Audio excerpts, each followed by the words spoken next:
ఈరోజు వాక్య ధ్యానం కొరకై మత్తయి సువార్త 9వ అధ్యాయము, మత్తయి సువార్త 9వ అధ్యాయము 35, 36 వచనాలు చదువుదాం. మత్తయి సువార్త 9వ అధ్యాయము 35, 36 వచనాలు. యేసు వారి సమాజ మందిరములలో బోధించుచు, రాజ్య సువార్త ప్రకటించుచు, ప్రతి విధమైన రోగమును, ప్రతి విధమైన వ్యాధిని స్వస్థపరచుచు సమస్త పట్టణముల యందును గ్రామముల యందును సంచారము చేసెను. ఆయన సమూహములను చూచి వారు కాపరిలేని గొర్రెల వలె విసికి చెదరి ఉన్నందున వారి మీద కనికరపడి కోత విస్తారమే గాని పనివారు కొద్దిగా ఉన్నారు కనుక తన కోతకు పనివారిని పంపుమని కోత యజమానుని వేడుకొనుడని తన శిష్యులతో చెప్పెను. ఇది అక్కడున్న ఆ పారాగ్రాఫ్ అంతా. ఇందులో 2 వచనాలు ఈరోజు మనం ధ్యానం చేద్దాం. అది 35, 36 వచనాలు. యేసు వారి సమాజ మందిరములలో బోధించుచు రాజ్య సువార్త ప్రకటించుచున్నాడు. ఏ రాజ్య సువార్త? దేవుని రాజ్య సువార్త, పరలోక రాజ్య సువార్త ప్రకటిస్తున్నాడు. యేసయ్యే కాదు, మత్తయి సువార్త 3వ అధ్యాయము 1వ వచనంలో, ఆ దినముల యందు బాప్తిస్మం ఇచ్చు యోహాను వచ్చి పరలోక రాజ్యం సమీపించి ఉన్నది, మారు మనసు పొందుడని యోదయ అరణ్యములో ప్రకటించారు. అంతేకాదు మత్తయి సువార్త 4వ అధ్యాయం 17వ వచనంలో, అప్పటి నుండి యేసు, ఎందుకనంటే ఆయన ప్రకటిస్తుంటే ఆయన చంపి పడేసేశారు. ఆయన చంపిన తర్వాత దేవుడు యేసయ్య మరలా సువార్త ప్రకటించడం మొదలుపెట్టాడు.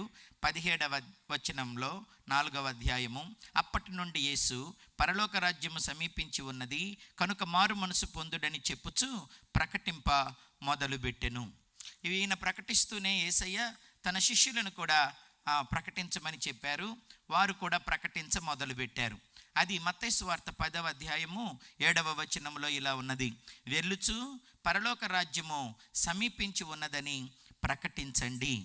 ఆయన చనిపోయిన తర్వాత కూడా ఆరోహణమై మరణాన్ని జయించి తిరిగి లెగిసి పరలోకానికి వెళుతూ కూడా శిష్యులకు ఓ బాధ్యత అప్పగించాడు. అది ఏమిటి అని అంటే, అక్కడ మరి మార్కు సువార్త 16వ అధ్యాయంలో మీరు 15వ వచనం, మీరు సర్వలోకమునకు వెళ్ళి సర్వ సృష్టికి సువార్త ప్రకటించండి.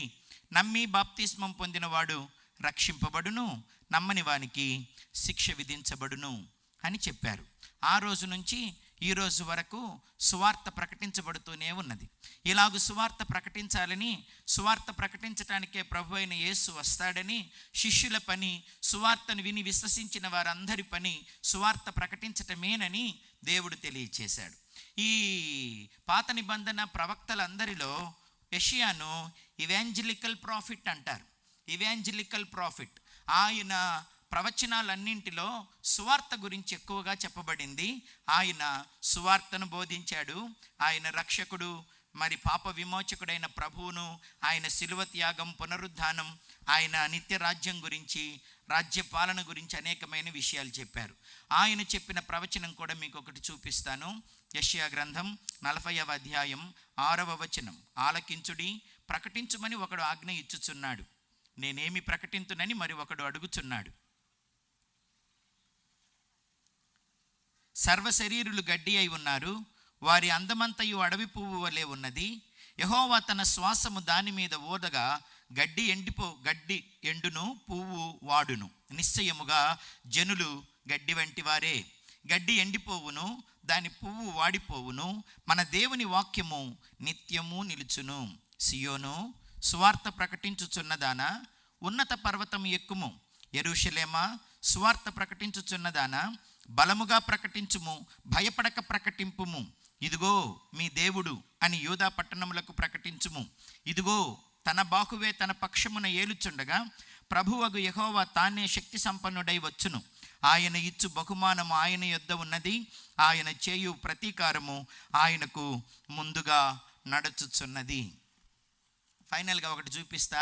ఈ సువార్త విషయంలో అన్నీ చెప్పి, ప్రవక్తలతో చెప్పించి, శిష్యులతో చెప్పి, తాను చెప్పి, తన ముందు వచ్చిన బాప్తిస్మం ఇచ్చి యోహాను సువార్త ప్రకటించి అంతా అయిపోయిన తర్వాత ఇక చివరిలో ప్రకటన గ్రంథం 22వ అధ్యాయంలో 7వ వచనంలో ఇలా అన్నాడు ప్రభు, ఇదిగో నేను త్వరగా వచ్చుచున్నాను, ఈ గ్రంథములోని ప్రవచన వాక్యములను గైకొనువాడు ధన్యుడు. 10వ వచనంలో అన్నారు, మరియు అతడు నాతో ఈలాగు చెప్పెను, ఈ గ్రంథమందున్న ప్రవచన వాక్యములకు ముద్ర వేయవలదు, కాలము సమీపమై ఉన్నది. అన్యాయం చేయువాడు ఇంకను అన్యాయమే చెయ్యనిమ్ము, అపవిత్రుడైన వాడు ఇంకను అపవిత్రుడుగానే ఉండనిమ్ము, నీతిమంతుడు ఇంకను నీతిమంతుడుగానే ఉండనిమ్ము, పరిశుద్ధుడు ఇంకను పరిశుద్ధుడుగానే ఉండనిమ్ము. ఇదిగో నేను త్వరగా వచ్చుచున్నాను, వాని క్రియ చొప్పున ప్రతివానికిచ్చుటకు నేను సిద్ధపరిచిన జీతము నా యొద్ద ఉన్నది. నేనే అల్ఫాయు ఓమేగయు, మొదటివాడను కడపటివాడను, ఆదియు అంతమునై ఉన్నాను. జీవవృక్షమునకు హక్కు గలవారై గుమ్మముల గుండా ఆ పట్టణంలోనికి ప్రవేశించినట్లు తమ వస్త్రములను ఉదుకుకొని వారు ధన్యులు. నా ప్రియ దేవుని పిల్లరా, ఆయనే మరలా చివరిలో కూడా చెప్పినారు, 20వ వచనం, ఈ సంగతులను గూర్చి సాక్ష్యం ఇచ్చువాడు అవును త్వరగా వచ్చుచున్నాను అని చెప్పుచున్నాడు. ఆమెన్. ప్రభువైన యేసు రమ్ము. ఈ వాక్యాలన్నీ చూపించానుగా. ఇవాంజలికల్ ప్రాఫిట్ యెషయా చెప్పారు, సువార్త ప్రకటించువారు భయపడకుండా ప్రకటించాలి, బలంగా ప్రకటించాలి. ఏమని? ప్రభు వస్తున్నాడని. వస్తే రాని అంటే కుదరదు, వస్తే రాని పోతే పోని అన్నట్టుంది ఇప్పుడు లోకం. సువార్త కూడికలు జరుగుతున్నాయి, ఏంటో అక్కడ జరుగుతున్నాయి, ఏంటో వాళ్ళు చెప్పుకుంటుంటారు, పని పాట లేని వాళ్ళు అన్నట్టు చూస్తుంటారు. కొంతమంది వాళ్ళ పనుల్లో వాళ్ళే పడతారు, ఇటొక చెవి కూడా వేయరు. ఏం చెప్తున్నారు, ఎవరి గురించి చెప్తున్నారు, ఎందుకు చెబుతున్నారు, ఆలోచన లేదు కొంతమంది. నా ప్రియ దేవుని పిల్లారా, భయపడకుండా ఎందుకు ప్రకటించమంటున్నాడు? ఇదేం అబద్ధం కాదు, ఇది కళ్ళబొల్లి కథ కాదు, కట్టు కథ కాదు, పుక్కిటి పురాణం కాదు. ఈ లోకానికి జరగబోయే విషయం, మనుషులకు రాబోయే ఉగ్రతది. ఒకటి బహుమానం ఉన్నది దేవుని దగ్గర, రెండవది ప్రతీకారం ఉన్నది. బహుమానాన్ని ఇంగ్లీష్లో రివార్డ్ అంటారు, ప్రతీకారాన్ని ఇంగ్లీష్లో రివెంజ్ అంటారు. రివార్డ్ ఏమో మెప్పు కోసం ఇచ్చేది, రివెంజ్ ఏమో శత్రువుల మీద తీర్చుకునేది. దేవుడు అన్నాడు, నేను వస్తా, అపవిత్రుని ఇంకా అపవిత్రునిగానే ఉండని, అన్యాయం చేసేవాడిని అన్యాయం చేసేవాడిగా ఉండని, పవిత్రుని పవిత్రుడిగా ఉండని, నీతిమంతుని నీతిమంతునిగా ఉండని. ఈ కాలంలో చెప్పినా ఇనరులే కొంతమంది. దేవుని ఉద్దేశం ఏమిటి? నీతిమంతులు దుర్నీతి పరులు నీతిమంతులు అవ్వాలి, అపవిత్రులు పవిత్రులు అవ్వాలి, శాపగ్రస్తులు ఆశీర్వాదానికి కారకులు అవ్వాలి, నిత్య నాశనానికి వెళ్ళేవారు నిత్య జీవానికి రావాలి. అదే సువార్త యొక్క ఉద్దేశం. త్రోవ తప్పిన వారు త్రోవలోకి రావాలి, తిరుగుబాటు చేసేవారు విధేయత నేర్చుకోవాలి, బాధ్యతలు విస్మరించి తిరిగేవారు బాధ్యతలను నేర్చుకోవాలా. ఎంతకాలం ఇలా? దేవుడు రాబోతున్నాడు, దేవుడు తన రాజ్యంతో రాబోతున్నాడు. ఈ లోక రాజ్యాలన్నీ ఆయన నాశనం చేస్తాడు, ఈ లోక రాజ్యాలన్నీ ఆయన పాడు చేస్తాడు. అర్థమవుతుందా? భూమి అందరి కృత్యములన్నీ కాలిపోతాయి. చూస్తున్నాంలే, చెప్తున్నారులే, తాతల కాలం నుంచి. ఎప్పుడు జరిగింది అనుకుంటున్నారు, ఎప్పుడు జరుగుద్దు అనుకుంటున్నారు. ఒక పక్క అభివృద్ధి కనపడుతుంటే వీళ్ళేంటి పొద్దాకలా పంచభూతాలు మిక్కుటమైన వేండ్రంతో లయమైపోతాయి, భూమి దాని మీద ఉన్న కృత్యాలు కాలిపోతాయి. ఇవన్నీ ఇట్లు లయమైపోతాయి గనక ఆకాశములు రవులుకొని లయమైపోవునట్టు, పంచభూతములు మిక్కుటమైన వేండ్రంతో కరిగిపోవునట్టు దేవుని దినపు రాకడ కొరకు ఎదురు చూడమని చెబుతారు. ఊరికే రాకడ వర్తమానాలు, సువార్త వర్తమానాలు ఎందుకంటే మనకిప్పుడు అంత టైం లేదులే. వాటి గురించి పెద్దగా ఆలోచించాల్సిన పనులా. ఆ మారు మనసు మనకు అవసరంలా, ఆ పవిత్రత మనకు అవసరంలా, ఆ నీతి మనకు అవసరంలా, ఆ ప్రతిఫలం మనకు అవసరంలా. పోదామిలా, కొనసాగుదామిలా అనుకుంటున్నారు. అందుకే ప్రభు చెబుతున్నాడు, రాకడ ఆలస్యం అవ్వదు. ఎందుకనంటే ఆకాశములు భూమి గతించిన నా మాటలలో సున్నా పొల్లు కూడా తప్పిపోదని చెప్పాడు. వస్తాడంటే వస్తాడు, తెస్తానంటే తెస్తాడు. అదేదో పాట ఉంది, వస్తానన్న యేసురాజు రాకమానునా, తెస్తానన్న బహుమానం తేకమానునా. రారాజు వస్తున్నాడో జనులారా, రాజ్యం తెస్తున్నాడు, త్వరపడి వేగమే రండి ప్రియులారా, ప్రభుని చేరగరండి. వస్తానన్న యేసురాజు రాకమానునా, తెస్తానన్న బహుమానం తేకమానున. మలాకి వరకు మెస్సయ్య వస్తాడు, కన్య గర్భాన పుడతాడు, మానవుల కొరకు బలి అయిపోతాడు, మరణించి తిరిగి లెగుస్తాడు. ఇదే యెషయా 53వ అధ్యాయంలో చెప్పాడు. ఆ తర్వాత మలాకి దాకా వాళ్ళు చెప్పారు. మలాకి తర్వాత 400 సంవత్సరాలు చీకటి యుగం. దేవుడేమీ మాట్లాడలేదు, మౌనంగా ఉన్నాడు. ఒక్కసారిగా చీకటిలో వెలుగు దీయించినట్లు గబ్రియేలు దూత కనపడి, మరియా భయపడద్దు, నీ గర్భాన దేవుడు పుట్టబోతున్నాడు, ఆయన పరిశుద్ధుడు, ఆయన తన ప్రజలను పాలిస్తాడు, పాపముల నుంచి తన ప్రజలను విడిపిస్తాడు అంటూ శుభవచనం చెప్పాడు. యేసు ప్రభు వచ్చారు, 33.5 సంవత్సరాలు బ్రతికారు, నిత్యరాజ్యం గురించి బోధించారు, దేవుని గుణలక్షణాలను మనకు ప్రచురం చేశారు, వాగ్దానం ఇచ్చారు. నేను వెళ్తున్నా, అక్కడ మీ కొరకు నివాసాలు సిద్ధం చేస్తా, మరలా వస్తా, మిమ్మల్ని తీసుకుపోతా, ఈ లోకం దాని ఆశలు గతించిపోతాయి, దేవుని చిత్తం చేయువాడే నిరంతరం నిలుస్తాడు అని చెప్పాడు. నా ప్రియ దేవుని పిల్లరా, సంవత్సరాల ఆలస్యం అవ్వచ్చేమో కానీ వస్తానన్న దేవుడు రాకుండా మానడు. అందుకే మలాకి తర్వాత 400 సంవత్సరాలు వాగ్దానాల నెరవేర్పు లేకపోయినా, అది చీకటి కాలముగా పిలువబడినా, అది నిశ్శబ్ద కాలముగా పిలువబడినా, నిశ్శబ్దాన్ని ఛేదిస్తూ చీకటిని ఛేదిస్తూ దేవుడు వచ్చాడు. ఈ లోకంలో ఆయన కాలాన్ని 2గా విభజించాడు. మనుషులకు నీతి మార్గాన్ని బోధించి పాప విమోచన కొరకై బలియాగముగా సిలువలో తన ప్రాణాన్ని అర్పించి మరణాన్ని జయించి పునరుద్ధానుడై పరలోకానికి వెళ్ళాడు. తిరిగి వస్తానన్నాడు, వస్తాడు. నేను మిమ్మల్ని అనాథలుగా వదిలిపెట్టను, నేను మరలా వస్తాను, నేను మిమ్మల్ని చూస్తాను, మీరు నాతో ఉంటారు, అప్పటి వరకు మీకు ఆదరణకర్త అయిన పరిశుద్ధాత్మను మీకు అనుగ్రహిస్తాను అన్నాడు. ఆయన సర్వసత్యంలోనికి మిమ్మల్ని నడిపిస్తాడు అని చెప్పాడు. ఏ మాట తప్పలేదే. సొదొమ గొమొర్రాను అగ్నితో కాలుస్తానంటే కాల్చేశాడు. ఇజ్రాయేలీలకు వాగ్దాన భూమిని ఇస్తానంటే ఇచ్చాడు. మీరు తప్పు చేస్తే మీ దేవాలయాన్ని కూల్చి మిమ్మల్ని దేశాలకు చెదరగొడతానంటే చెదరగొట్టాడు వాళ్ళు తప్పు చేసినందుకు. మీరు ఎక్కడ ఉన్నా పోగేసి మరలా తీసుకొచ్చి మిమ్మల్ని పెడతాను అని అంటే 150 సంవత్సరాలు అడ్రస్సే లేని ఇశ్రాయేలు దేశాన్ని మరలా 1947లో మరలా రీక్రియేట్ చేసి ఈరోజు ప్రపంచానికే దీవెనకరంగా ఇశ్రాయేలును నిలవబెట్టాడు. దేవుడు ఎప్పుడు అబద్ధం ఆడడు, దేవుడు మాట తప్పడు. ఒక సున్నా పొల్లు కూడా తప్పిపోదు. అది 500 సంవత్సరాలు అవ్వచ్చు, 700 సంవత్సరాలు అవ్వచ్చు, 2000 సంవత్సరాలు అవ్వచ్చు, జరుగుతుంది అన్నది జరుగుద్ది. వస్తానన్నాడు వస్తాడు, చేస్తానన్నాడు చేస్తాడు. మరి ఎందుకు రావట్లేదు అంటే దానికే చెప్తున్నాడు పేతురు సమాధానం. ఒకసారి చూడండి, పేతురు రాసిన 2వ పత్రిక, ఈ జనాల సమాధానం. పేతురు రాసిన 2వ పత్రిక 3వ అధ్యాయంలో 9వ వచనం అంటున్నారు, కొందరు ఆలస్యమని ఎంచుకున్నట్లు ప్రభువు తన వాగ్దానమును గూర్చి ఆలస్యం చేయువాడు కాడు గాని ఎవడునూ నశింపవలనని ఇచ్చయింపక అందరూ మారు మనసు పొందవలనని కోరుచు మీ ఎడల దీర్ఘశాంతము గలవాడై ఉన్నాడు. అయితే ప్రభువు దినము దొంగ వచ్చినట్లు వచ్చును. ఆ దినమున ఆకాశములు మహాధ్వనితో గతించిపోవును, పంచభూతములు మిక్కుటమైన వేండ్రముతో లయమైపోవును, భూమియు దాని మీదనున్న కృత్యములు కాలిపోవును. భూమే గాలిపోతుంటే భూమి మీద ఉండే గడ్డి ఎంత ఏమంటారు? భూమే కాలిపోతుంటే భూమి మీద ఉండే ఇళ్ళు, భూమి మీద ఉండే గడ్డి ఎంత? ఈ మధ్య ఒక ఉదాహరణగా ఒక సింపుల్ ఏమంటారు ఎగ్జాంపుల్గా లాస్ ఏంజల్స్ తగలబడినాయి. చూసారు అందరు టీవీలో చూసారా అందరూ? Los Angeles తగలబడిపోయినాయి. అమెరికా ఎంత పెద్ద ప్రభుత్వం, వాళ్ళకున్న అగ్నిమాపక సిబ్బంది ప్రపంచంలోనే గొప్పదట. వాళ్ళ దగ్గర హెలికాప్టర్లు, ఆ తర్వాత ఫైర్ ఇంజిన్లు ఎన్ని ఉన్నాయి, ఎంతమంది ఉన్నారు. చాలా గొప్ప టెక్నాలజీ కదా అమెరికా. కానీ ఆ టెక్నాలజీతో కూడా లాస్ ఏంజల్స్ అగ్ని కీలలను ఆపలేకపోయినారు. కాలి బూడిదైపోయినాయి. కొన్ని కోట్ల లక్షల కోట్లు నష్టమైపోయినాయి. అక్కడ హాలీవుడ్ నటులు ఉన్నారు, పారిశ్రామికవేత్తలు ఉన్నారు, ఆ తర్వాత రాజకీయ ప్రముఖులు ఉన్నారు. కానీ వారి ఇళ్ళన్నీ కాలిపోయినాయి.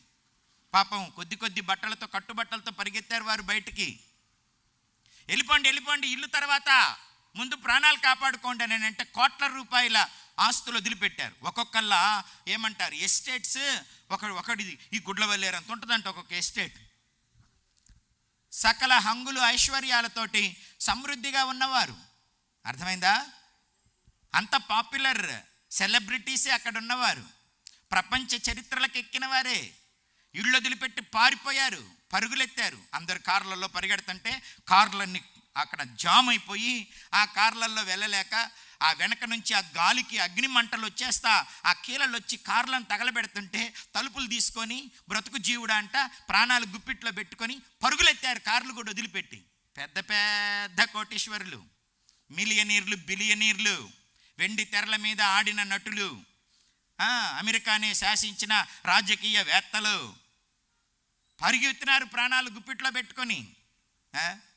ముసలోళ్ళు లేరు, యవనులు లేరు, కుర్రాలు లేరు, పరుగులే. సొదొమ గొమొర్రా కాల్చబడమే చూసాము, విన్నాము. ఇప్పుడు లాస్ ఏంజల్స్ తగలబడిపోతున్నాయి. వాళ్ళకు అంతకు ముందే ఏవో అవార్డు ఫంక్షన్స్ జరిగినాయట. ఆ అవార్డు ఫంక్షన్స్లో ఓటింగ్, నాకు పలానా వాళ్ళు అభిమానం కావాలి అని కోరుకుంటుంటే 3 కేటగిరీలు పెట్టారనమాట.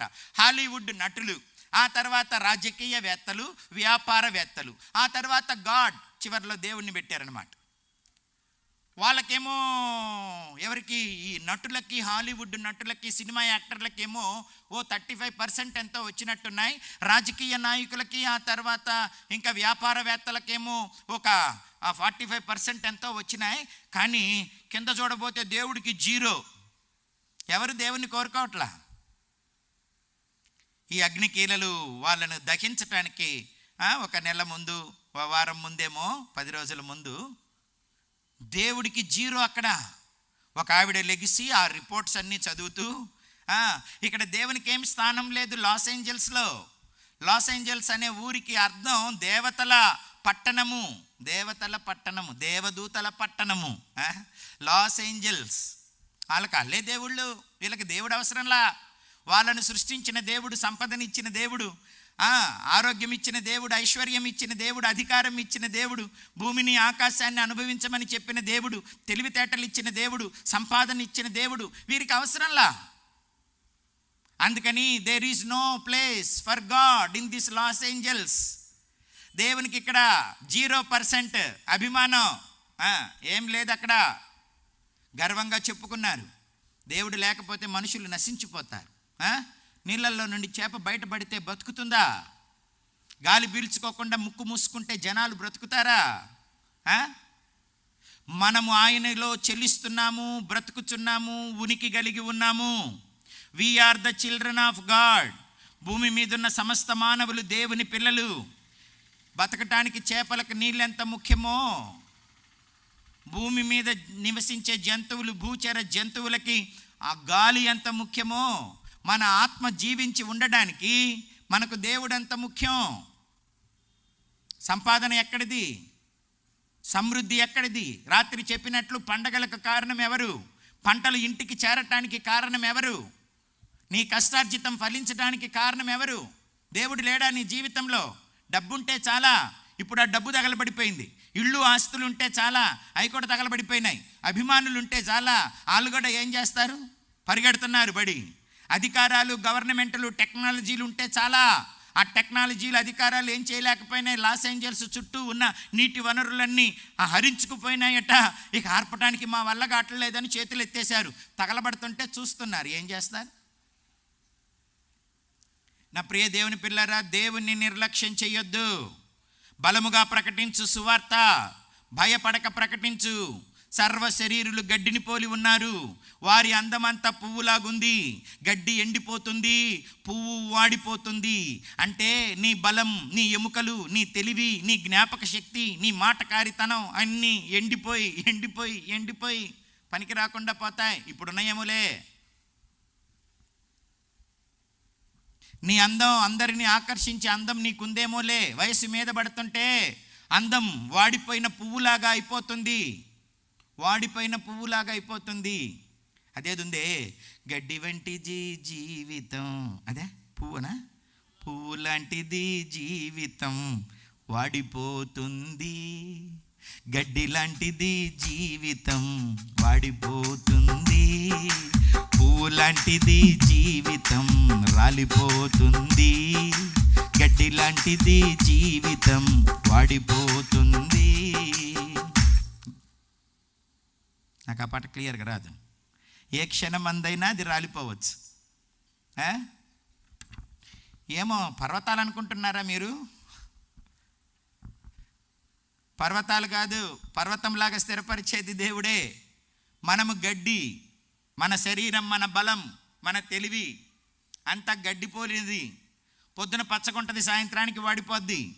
ఎంత అందమైన పువ్వైనా ఎండవేడిమి పడితే సాయంత్రానికి ముడుచుకుపోయి రాలిపోయినట్టు, గాలి వీస్తే ఆ తర్వాత దాని చోటు కూడా దానిని ఎరగనట్లు మన అందం కూడా వాడిపోతుంది. ఈ అందం ఇచ్చింది, ఆ గడ్డి లాంటి జీవితాన్ని ఇచ్చింది దేవుడే. ఆ తర్వాత నిత్య జీవాన్ని ఇచ్చి నిన్ను పరలోకంలో స్థిరపరిచేది కూడా దేవుడే. డబ్బుంటే మరణాన్ని తప్పించదు డబ్బు. తెలివితేటలు, కులము, మతము, అధికారము నిన్ను మరణం నుంచి తప్పించదు. జనబలం నిన్ను మరణం నుండి తప్పించవు. దేవుణ్ణి నిర్లక్ష్యం చెయ్యొద్దు. దేవుణ్ణి నిర్లక్ష్యం చెయ్యొద్దు. ఇక్కడ కూర్చున్న వాళ్ళకే కాదు, ఈ లోకానికే చెబుతున్నా, దేవుణ్ణి నిర్లక్ష్యం చెయ్యొద్దు. నువ్వు ఆయనలో బ్రతుకుతున్నావు. అర్థమైందా? గాలి మీద అలిగి ముక్కు మూసుకున్నారనుకో ఒక 5 నిమిషాలు, గాలొద్దులే అని ముక్కు మూసుకొని చూడండి. ఇక్కడ గాలితో నాకేంటి పని, గాలి లేకపోయినా నేను బతుకుతా అని ముక్కులు మూసుకున్నారనుకో, ఆ తర్వాత ఉండరు పీల్చుకోవటానికి కూడా. గాలినిచ్చేవాడు దేవుడు, ఆరోగ్యం ఇచ్చేది దేవుడు, ఆయుష్ ఇచ్చేది దేవుడు, భూమి మీద ఉన్న సమస్త జాతులను సృష్టించిన వాడు దేవుడు. లోక జ్ఞానముతో నిండిన గ్రీకు దేశస్థులకు పౌలు భక్తుడు చెప్పిన సువార్త ఒకసారి చూస్తారా? అపోస్తుల కార్యములు 17వ అధ్యాయము 24వ వచనం. జగత్తును అందలి సమస్తమును నిర్మించిన దేవుడు తానే ఆకాశమునకును భూమికిని ప్రభువై ఉన్నందున హస్తకృతములైన ఆలయములో నివసింపడు. ఆయన అందరికీ జీవమును ఊపిరిని సమస్తమును దయచేయువాడు కనుక తనకు ఏదైనా కొదువ ఉన్నట్టు మనుషుల చేతులతో సేవించబడువాడు కాడు. మరియు యావత్ భూమి మీద కాపురం ఉండుటకు ఆయన ఒకని నుండి ప్రతి జాతి మనుషులను సృష్టించి వారు ఒకవేళ దేవునిని తడవులాడి కనుగొందురేమో అని తన్ను వెదకు నిమిత్తము నిర్ణయ కాలమును వారి నివాస స్థలము యొక్క పొలిమేరలను ఏర్పరచెను. ఆయన మనలో ఎవనికి దూరముగా ఉండువాడు కాడు. మనం ఆయన యందు బ్రతుకుచున్నాము, చెలించుచున్నాము, ఉనికి కలిగి ఉన్నాము. అటువలే మనం ఆయన సంతానమని మీ కవీశ్వరులలో కొందరు చెప్పుచున్నారు. కాబట్టి మనము దేవుని సంతానమయ్యుండి మనుష్యుల చమత్కార కల్పనల వలన మలచబడిన బంగారమునైనను వెండినైనను రాతినైనను దేవత్వం పోలి ఉన్నదని తలంచకూడదు. ఆ అజ్ఞాన కాలములను దేవుడు చూచి చూడనట్టుగా ఉండెను. ఇప్పుడైతే అంతటను అందరూ మారు మనసు పొందవలనని మనుషులకు ఆజ్ఞాపించుచున్నాడు. పొందకపోతే ఏమైద్దయ్యా అంటే 31వ వచనంలో చెబుతున్నాడు. ఎందుకు మారు మనసు పొందాలనగా తాను నియమించిన మనుష్యుని చేత నీతిని అనుసరించి భూలోకమునకు తీర్పు తీర్చబోయేది ఒక దినమును నిర్ణయించి ఉన్నాడు. మృతులలో నుండి ఆయనను లేపినందున దీనిని నమ్ముటకు అందరికీ ఆధారం కలుగ చేసి ఉన్నాడు. యేసు ప్రభు మరణాన్ని జయించి లెగిశాడు. తండ్రి ఆయనను మృతులలో నుండి లేపాడు. అన్నిటి మీద అధికారిగా చేశాడు. లోకరక్షకునిగా, పాప విమోచకునిగా ఆయనను అభిషేకించాడు. ఇప్పుడు ఆయన కుడిపార్శ్వమున కూర్చొని మన కొరకు నివాసాలు సిద్ధం చేస్తున్నాడు. దేవుడు సర్వలోకానికి తీర్పు తీరుస్తాడు. లోకంలో ఉన్న ప్రతి జాతికి తీర్పు తీరుస్తాడు. క్రైస్తవులనే పుట్టించలేదు, క్రైస్తవుల కొరకే చావలేదు, క్రైస్తవుల కొరకే పునరుద్ధానుడు అవ్వలేదు, క్రైస్తవులకే పరలోకంలో నివాసాలు సిద్ధం చెయ్యట్లేదు. సర్వ మానవాళికి ఆయన నివాసాలు సిద్ధం చేస్తున్నాడు.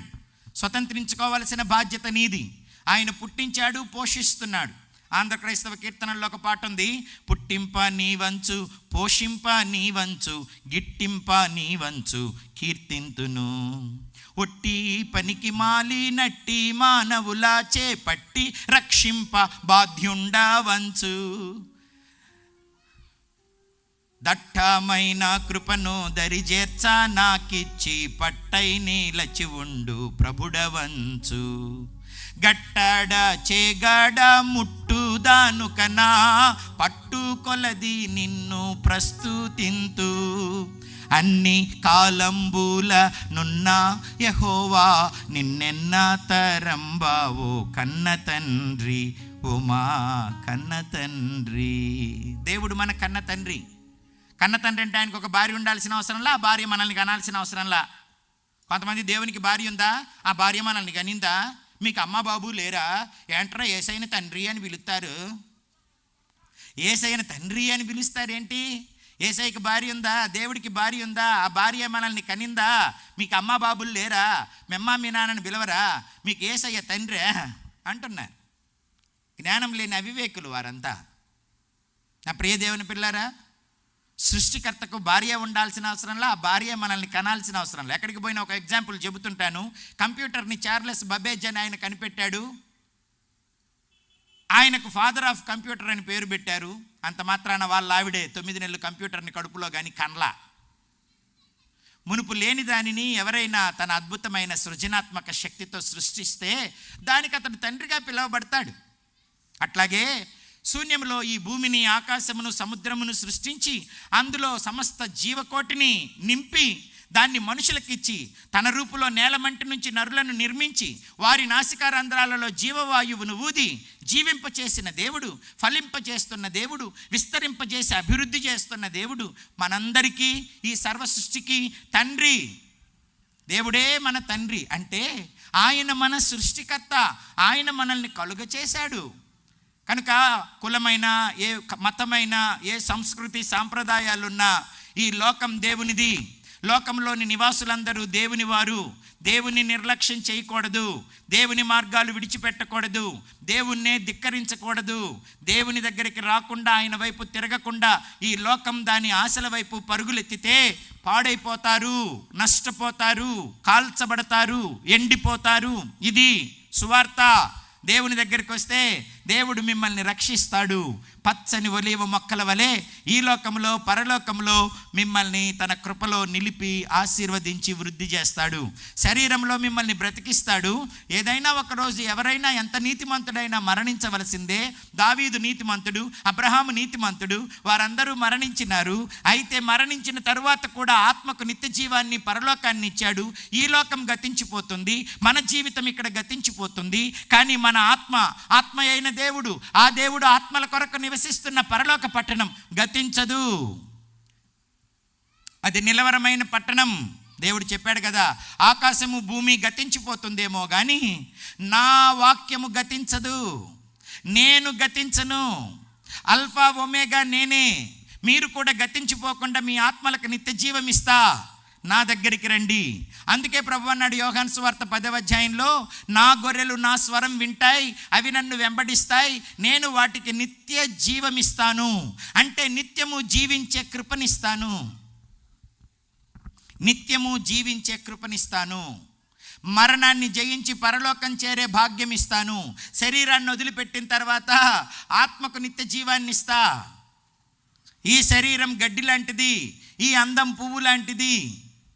సర్వ శరీరుల శరీరాలు అంతే. మనం యెషయా గ్రంథం 40వ అధ్యాయం చదివాం కదా, సర్వ శరీరులు గడ్డిని పోలి ఉన్నారు, వారి అందమంతా పువ్వులాగుంది. గడ్డి ఎండిపోతుంది, పువ్వు వాడిపోతుంది, దేవుని వాక్యం నిత్యం నిలుస్తుంది. ఆ వాక్యమైన దేవుడు ఎవరి జీవితంలో ఉంటాడో, ఎవరి హృదయంలో ఉంటాడో, ఆ వాక్యం చేత ఎవరు నింపబడి నడిపించబడతారో వారు నిత్యము నిలుస్తారు. ఇది ప్రకటించు, ఇది జరిగే విషయం, ఇది అబద్ధం కాదు, ఇది జరుగుద్దో లేదో అని అనుమానపడాల్సిన పని లేదు. ఇదేం జ్యోతిష్యం కాదు, చెయ్యి చూసి చెప్పేది కాదు. అర్థమైందా? కొంతమంది జ్యోతిష్యాలు చెప్తుంటారు కదా, వాళ్ళు గెలుస్తారంటే వాళ్ళు ఓడిపోయారు పాపం. ఇదేదో జరుగుద్దనంటే అది జరగలా. ఇక మొత్తం ట్రోలింగ్లే వాళ్ళ మీద. ఇక బయటకు కూడా రాకుండా కెమెరాలకు కనపడకుండా తిరుగుతున్నారు కొంతమంది. జరగచ్చు, జరగకపోవచ్చు, 50-50 ఛాన్స్ కాదు, 100కి 1000% జరుగుద్ది. ఇది నా మాట, నేను మాట ఇచ్చి నెరవేరుస్తా. ఆలస్యం అవ్వచ్చేమో కానీ తప్పదు. ఆలస్యం కూడా ఎందుకు అవుతుంది? ఎవడు నశించకూడదని అవుతుంది ఆలస్యం. మీరు నశించకూడదని మీ కొరకు దీర్ఘశాంతం కలిగి నేను ఆలస్యం చేస్తున్నా. నేను మాట తప్పేవాడిని కాదు, నేను అబద్ధికుడని కాదు, నేను కట్టుకథలు కళ్ళబొల్లి కథలు చెప్పను. మీరెవరూ నశించకూడదని ఆలస్యం చేస్తున్నా. లాస్ ఏంజల్స్ని కాల్చినాడు. ప్రపంచాన్ని కాల్చడం పెద్ద పని కాదు. అగ్నిగంధకాలతో సొదమ గొమర్రా పట్టణాలను కాల్చి ఆడైనా బూడిద కుప్పలు మిగిలినాయి, పచ్చ గడ్డి కూడా మలవట్ల. ఇప్పటికీ కూడా దాని అవశేషాలు మృత సముద్రపు తూర్పు దిక్కున ఉన్నాయి. యెరూషలేము యాత్రలకు పోయిన వారు అది కూడా చూసి వస్తున్నారు. కట్టుకథలు కాదు ఇవి. జలప్రళయం రప్పిస్తానంటే రప్పించాడు. విని విశ్వసించి ఓడలోనికి ప్రవేశించిన నోవహు, అతని యొక్క కుటుంబ సభ్యులు 7, ఈయనతో కలిపి మొత్తం 8 మంది రక్షించబడ్డారు. ఆ ఓడలోనికి వచ్చిన జంతువులు, పక్షులు రక్షించబడ్డాయి. బయట ఉన్న మనుషులందరూ జలప్రళయంలో నశించిపోయారు. అప్పుడు కూడా 120 సంవత్సరాలు ప్రకటించాడు దేవుడు నోవహు ద్వారా, రండి రండి రండి, 40 పగళ్ళు 40 రాత్రులు కుంభవర్షం కురవబోతోంది, ఆకాశ తూములు విప్పబడతాయి, జలప్రళయం వచ్చిద్ది, చచ్చిపోతారట, నడి ఊర్లో పెద్ద ఓడ కడుతున్నా, రండి రండి. ఏయ్ పిచ్చాడా, నీకు మెంటలే రా, నీకేమన్నా? అప్పటికి వర్షమే కురవలేదు, వర్షమే తెలియదు వారికి. భూమిలో నుంచే నీరు వచ్చి, నీటి ఆవిరి వచ్చి మొక్కలకు ఆ నీళ్ళు ఇస్తూ ఉండేదట. అప్పటికి వాళ్ళకు వర్షం తెలీదు, కానీ వర్షం కురుస్తుంది, మొత్తం అంతా జలప్రలయం వచ్చేస్తుంది. నీ కొరకు చితిసారకపు మ్రాణుతో ఓ ఓడ సిద్ధం చేసుకో, మనుషులందరినీ రమ్మని చెప్పు, నీ ఇంటి వారిని కూడా లోపల పెట్టుకో అని చెబితే నోవహు దేవుణ్ణి నమ్మాడు. ఈరోజు నమ్మేవారేరు? నమ్మి విధేయత చూపించేవారేరు? ఆయనకైనా అంతకుముందు జరిగిన సంభవాలు లేవు. మనకు సొదొమ గొమొర్రా అగ్నిగంధకాలతో కాలిపోయిన ఒక సందర్భం తెలుసు. అట్లాగే మొన్న లాస్ ఏంజల్స్ కాలిపోతే అది కూడా మనకు తెలుసు. నా ప్రియ దేవుని పిల్లలారా, ఎందుకని అంత నిర్లక్ష్యం? ఎందుకంత నిర్లక్ష్యం? సరే, అది వచ్చేదాకా మనం లేమనుకో, ఈలోపే మనం పోతే ఏంటి సంగతి? యేసు ప్రభు రాకడ డేట్ చెబితే చాలా నష్టం జరిగేది. ఎందుకో తెలుసా? రాకడ డేట్ చెబితే అప్పుడు దాకా ఆగుతాం మనం, అప్పుడు చూద్దాంలే అని. ఒకవేళ 2025 డిసెంబరు 31వ తారీఖున మధ్యాహ్నం 11 గంటలకు నేను వస్తానన్నాను అనుకో, నాలాంటి వాళ్ళు ఏం చేస్తారు తెలుసా? 2025 డిసెంబర్ 11వ తారీఖు వస్తానన్నాడు కాబట్టి, డిసెంబర్ 31వ తారీఖు మధ్యాహ్నం 11 గంటలకు వస్తానన్నాడు కాబట్టి నేను 10 గంటలకు పొందుదాం మారు మనసు అనుకుంటాను నాలాంటి. ఎప్పుడు? 2025 డిసెంబర్ 31 మధ్యాహ్నం 11 గంటలకు వస్తాడు కాబట్టి 11:30కి పొందుదాంలే మారు మనసు అనుకుంటాను నేను. మీరేమనుకుంటారు నాకు తెలియదు. ఎందుకని? మనమంతా 11th అవర్లో హరీ బరీ చేస్తాం కదా. అంతసేపు కూర్చొని ముచ్చట్లాడి నిద్రపోయి తీరికగా ఉండి 11th అవర్లో హడావిడి చేసేస్తాం కదా. పిల్లలు బడికి పంపించేటప్పుడు కూడా అంతే కదా. 9 గంటలకు వ్యాన్ వస్తుందని తెలుసు, 9 గంటల దాకా నిద్ర లేకూడదు. వాడు వచ్చి ఇంటి ముందు ఆపి పీ పీ పీ అని కొడితే అప్పుడు లేపుతుంటారు. 9 గంటలకు బస్సు వస్తుందని తెలిసినప్పుడు ముందే లెగవాలి కదా. పోయే బస్సుని ఎక్కటం, లేకపోతే ఈ వీధి తిరిగి వచ్చి నాకు ఇటు పక్క నుంచి తీసుకెళ్ళి ఇవ్వడం. ఎందుకని? నిర్లక్ష్యం. మనం టయానికి అసలు పోం, టయానికి అసలు సిద్ధపడం. చూద్దాంలే, చేద్దాంలే, ఇప్పుడు ఏం తొందరలే అనుకుంటారు. మరి డిసెంబరు 2025 31వ తారీఖు మధ్యాహ్నం 1 గంటకు ఒకవేళ ప్రభు వస్తానని చెబితే అప్పుడు చూసుకుందాంలే అని నేను అనుకుంటే, ఒకవేళ ఈ రాత్రి వాక్యం చెప్పి పోతుంటే నాకు యాక్సిడెంట్ అయి చచ్చాననుకో, అప్పుడేంటి సంగతి? రాకడ ఆలస్యం అవ్వచ్చు, నా మారు మనసుకు నేను అప్పటికి వాయిదా వేసుకోవచ్చు. మారు మనసు లేకుండా, పరిశుద్ధత లేకుండా, నీతి లేకుండా, భక్తి లేకుండా ఇప్పుడే ఈ రాత్రే చచ్చిపోయాననుకో, నాకు పరలోకం లేదు కదా. అక్కడ రాయబడింది, కుక్కలను, మాంత్రికులను, విగ్రహారాధికులను దేవుని రాజ్యంలో ప్రవేశించరు. ఆ వచనం చదవటం ఆపేసేశాను. ప్రకటన గ్రంథం 22వ అధ్యాయం 15వ వచనం, కుక్కలను, మాంత్రికులను, వ్యభిచారులను, నరహంతకులను, విగ్రహారాధకులను, అబద్ధమును ప్రేమించి జరిగించు ప్రతివాడును వెలుపట ఉందురు. వెలుపట అంటే ఎక్కడ? 21వ వచనం ప్రకటన గ్రంథం 8వ వచనంలో కొంచెం క్లియర్గా చెప్పారు ఆ విషయాన్ని. పిరికివారును, అవిశ్వాసులను, అసహ్యులను, నరహంతకులను, వ్యభిచారులను, మాంత్రికులను, విగ్రహారాధకులను, అబద్ధికులందరూ అగ్నిగంధకములతో మండు గుండములో పాలు పంపులు పొందుదురు. ఇది 2వ మరణం. పాపులు మరణిస్తారు, నీతిమంతులు మరణిస్తారు. దేవుడంటే గడగడ వణికే భక్తిపరులు మరణిస్తారు.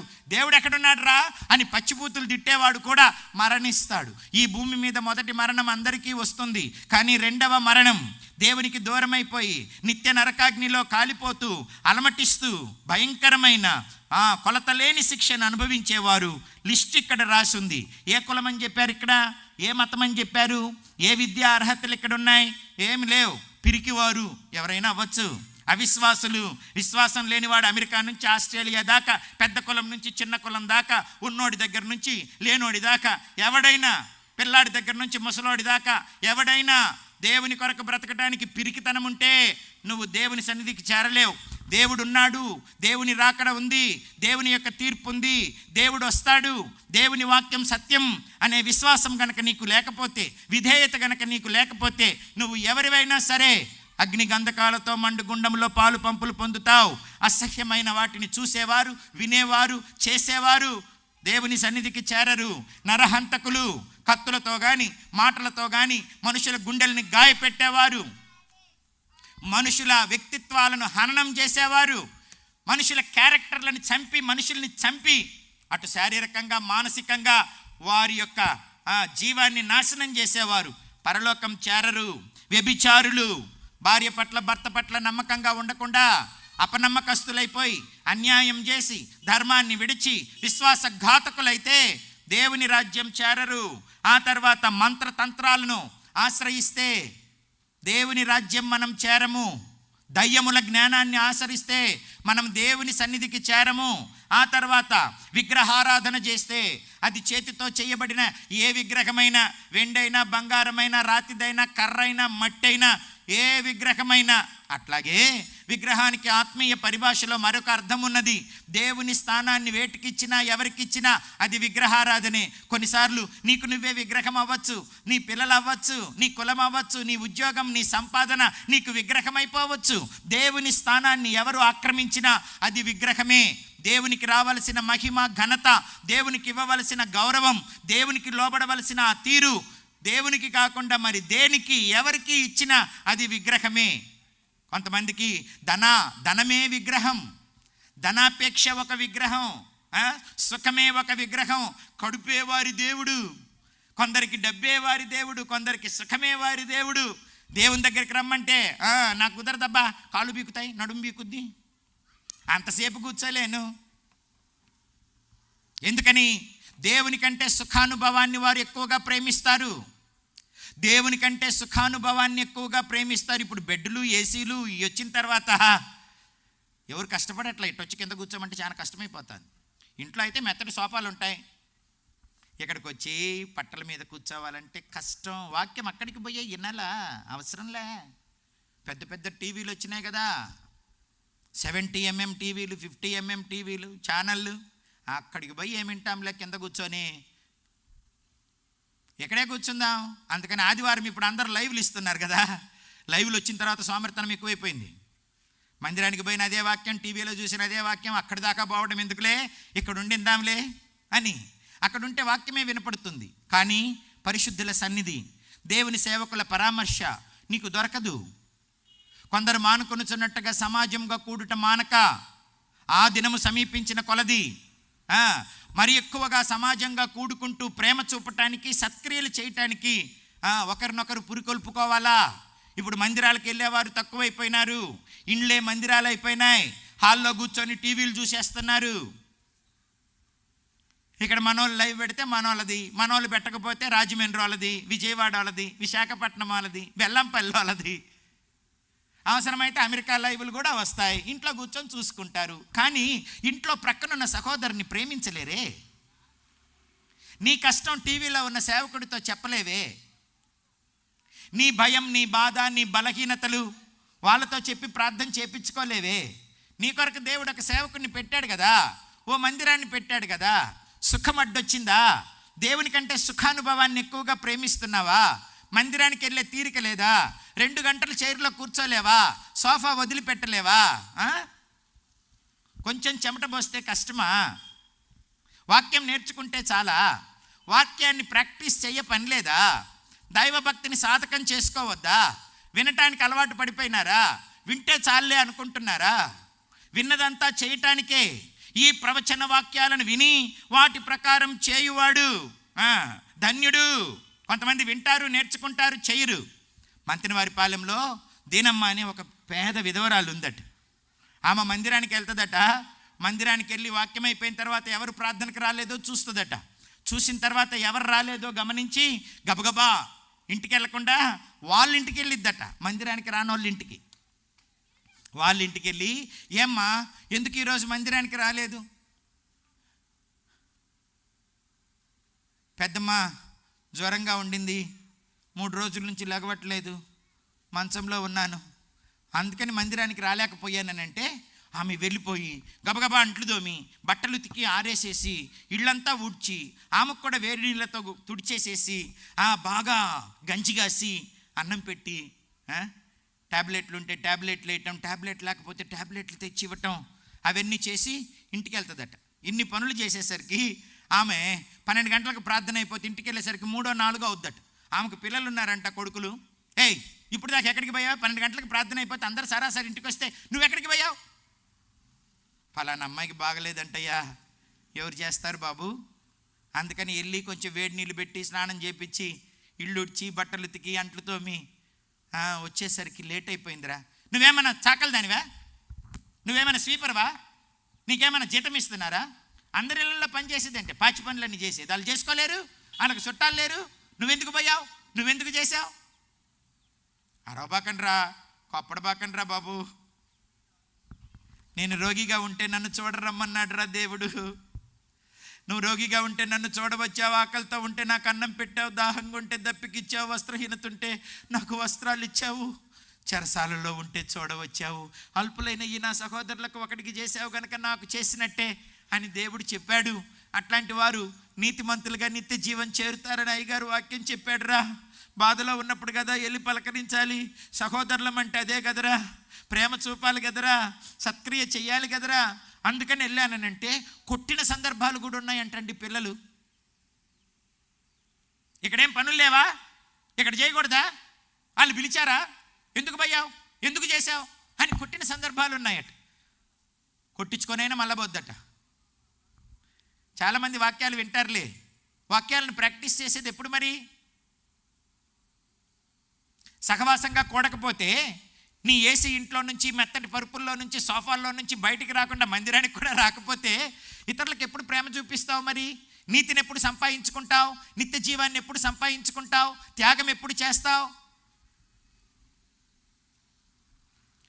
అంత్య దినాల్లో కలిగే ప్రమాదం దేవుని కంటే సుఖానుభవాన్ని ఎక్కువగా ప్రేమించటం.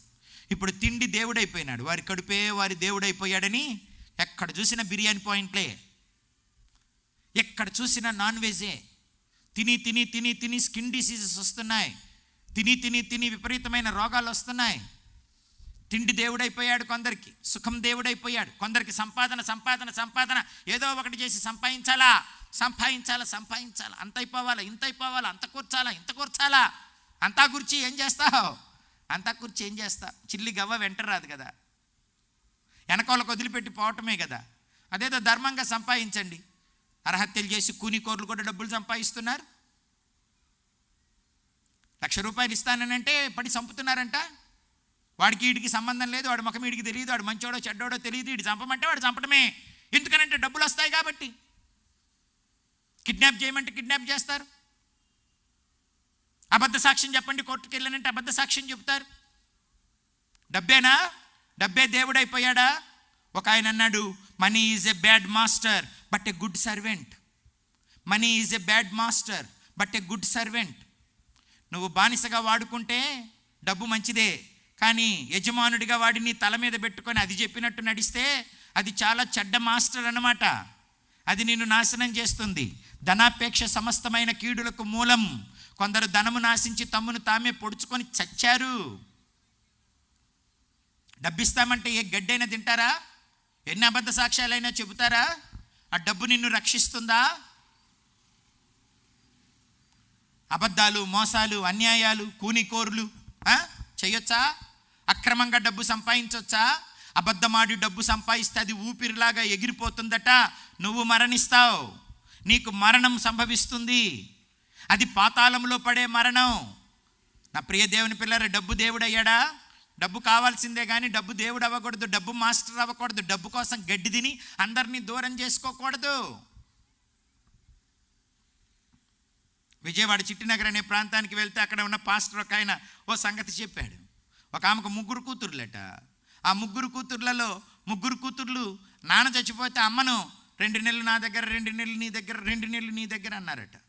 ఏమో పాపం పిల్లిలాగా బట్టలు మూట కట్టుకొని 2 నెలలు పెద్ద కూతురు, రేపు 2 నెలలు అయిపోతుంది, తొందరగా పో, నువ్వు రా, అమ్మని తీసుకుపో, నా టైం అయిపోయింది. అప్పుడు రెండో కూతురు దగ్గరికి వెళ్ళి 2 నెలలు ఉండాలి.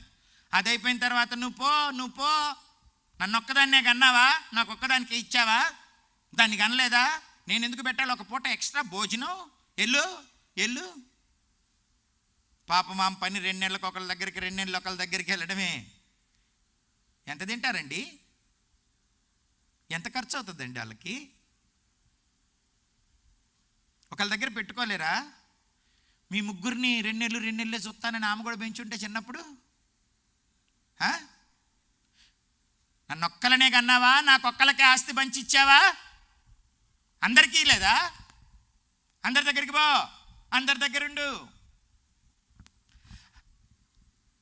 అదేంటో మరి, ఇద్దరు తల్లిదండ్రులు కలిసి నలుగురు పిల్లల్ని చూస్తారు. నలుగురు పిల్లలు కలిసి ఇద్దరిని చూడలేరు. ఒకళ్ళు పుట్టుకుమంటారు ఈ మధ్యలో. ఆ ఉన్న ఒక్కళ్ళని కూడా చూడలేక పిల్లి కాపురంలాగా, పిల్లి సంసారంలాగా తిప్పుతారా? 2 నెలలకొకళ్ళకి, 3 నెలలకొకళ్ళకి, 6 నెలలకొకళ్ళకి. ఏంటండి అది? అమ్మ ఎక్కువైపోయిందా? అమ్మ భారం అయిపోయిందా? గుండెల్లో నొప్పులు పుట్టేదాకా జుర్రుకొని తాగినారే పాలు. పక్కల కాయలు కాసేదాకా మోసినారే అమ్మలు. కండలు కరిగించుకొని పెట్టారే. ఉన్నాస్తంతా మీకే పంచి పెట్టారే. అన్నీ తీసుకున్న తర్వాత 2 నెలలేనా? వాళ్ళకి ఎక్కడ ఇష్టమైతే అక్కడ ఉండనీయకూడదా? వాళ్ళని మీరే చూడకూడదా? డబ్బు ఖర్చు అవుతుందా? బాధ్యతలు పంచుకుంటున్నారా? భారంగా ఇలా తిరుగుతూ ఉండగా జబ్బును పడిందట. పెద్ద కూతురు దగ్గరికి వచ్చిందట. ఇప్పుడేందో కొంతమంది ఉన్నారు కదా తల్లిదండ్రులు, పిల్లలు చూడట్లేదని వాళ్ళకి ఇచ్చి కొంచెం వాళ్ళ దగ్గర ఉంచుకుంటున్నారు. వీళ్ళేం పాట పాడతారో తెలుసా? మమ్మల్ని చివరిదాకా ఎవరు చూస్తే వాళ్ళకి, మమ్మల్ని చివరిదాకా ఎవరు చూస్తే వాళ్ళకి. ఇల్లు, బ్యాంక్ బ్యాలెన్స్లో, పొలమో వాళ్ళ పేరున పెట్టుకొని నన్ను చివరిదాకా ఎవరు చూస్తే వాళ్ళకి అని అంటే ఇప్పుడు ఏమనుకుంటారో తెలుసా? చచ్చిపోయేటప్పుడు నా దగ్గర ఉంటే బాగుండు, బతుకున్నప్పుడు ఏమో నా దగ్గర వద్దు, చచ్చిపోయిన తర్వాత మాత్రం నా దగ్గర ఉంటే బాగుండు, చచ్చిపోయే టయానికి నా దగ్గర ఉంటే బాగుండు. ఎందుకు? అమ్మ అనుకున్న డబ్బులు నీకు వస్తాయనా? నాన్న వరకు ఆయన భాగం పెట్టుకునే డబ్బులు నీకు వస్తాయనా? డబ్బా కావాలి, అమ్మ నాన్న కావాలి, ఏమి లేకపోయినా నిన్ను చూస్తాను అని అంటే ఎంత బాగుంటుంది. మేమున్నాం కదమ్మా, ఏం పర్వాలేదు, నీకు ఎక్కడ ఇష్టమైతే అక్కడ ఉండు, నీకేం కావాలంటే అది చెప్పు అంటే ఎంత బాగుంటుందండి. ధనాపేక్ష ఎంత చెడ్డదనుకుంటున్నారు మీరు? ఎంత చెడ్డదో ఇప్పుడు చెబుతా. ఈమె బాగా బలహీనమైపోయిందట. అక్కడికి పోతే చచ్చిపోద్దికా అనుకున్నారు. ఈమె దగ్గర టైం అయిపోయిందంట, పెద్ద కూతురు దగ్గర. అందుకని అక్కడికి పోతే మరలా నాకు ఛాన్స్ రాదు, ఈమె దగ్గర ఉన్న ఆ బ్యాలెన్స్ డబ్బులు నాకు రావు, ఎక్కడ చచ్చిపోతే అక్కడే కాబట్టి అమ్మని ఇక్కడే చంపేద్దాం అనుకుందట. అందుకని ఆ రోజు చక్కగా కోడిగుడ్డు వండి చికెన్ ఫ్రై చేసి ఆ కోడిగుడ్డు లోపల ఎలుకల మందు పెట్టి అమ్మ దగ్గరికి వచ్చి కూర్చొని అమ్మకి తినిపించిందంట అన్నం. వాళ్ళ అమ్మ తిని పెడుతుంటే కూతురు కళ్ళ మీద నీళ్లు గారుస్తా, ఏంటమ్మా ఈరోజు వేడి అన్నం, ఇన్ని కూరలు చేసి పెట్టినావు, పర్వాలేదమ్మా తిను అని నడుతుందంట లోపలికి. నువ్వు అన్నం పెడుతుంటే చిన్నప్పుడు మిమ్మల్ని కూర్చోబెట్టుకొని గోరు ముద్దలు తినిపించింది గుర్తొస్తుందమ్మా, చాలా థ్యాంక్స్ అమ్మా అనిందట. అట్లన్నప్పుడైనా కొంచెం మమకారం తెలియాలి కదా. అందులో విషయమన్న సంగతి ఆమెకు తెలియదు కానీ ఈమెకు తెలుసు కదా. అయ్యో గోరు ముద్దలు పెట్టి పెంచిన అమ్మనా నేను చంపాలనుకున్నాను. గబగబా కక్కిచ్చి పెట్టింది కూడా పక్కన పడేయకుండా తిను అని పెట్టేసేసిందట. ఆమె సంతోషంగా తినేసేసింది. తిన్న దగ్గర నుంచి కాసేపటికే నొరగలు కక్కేసేసిందట. బాగా ఇబ్బంది పడుతుంది.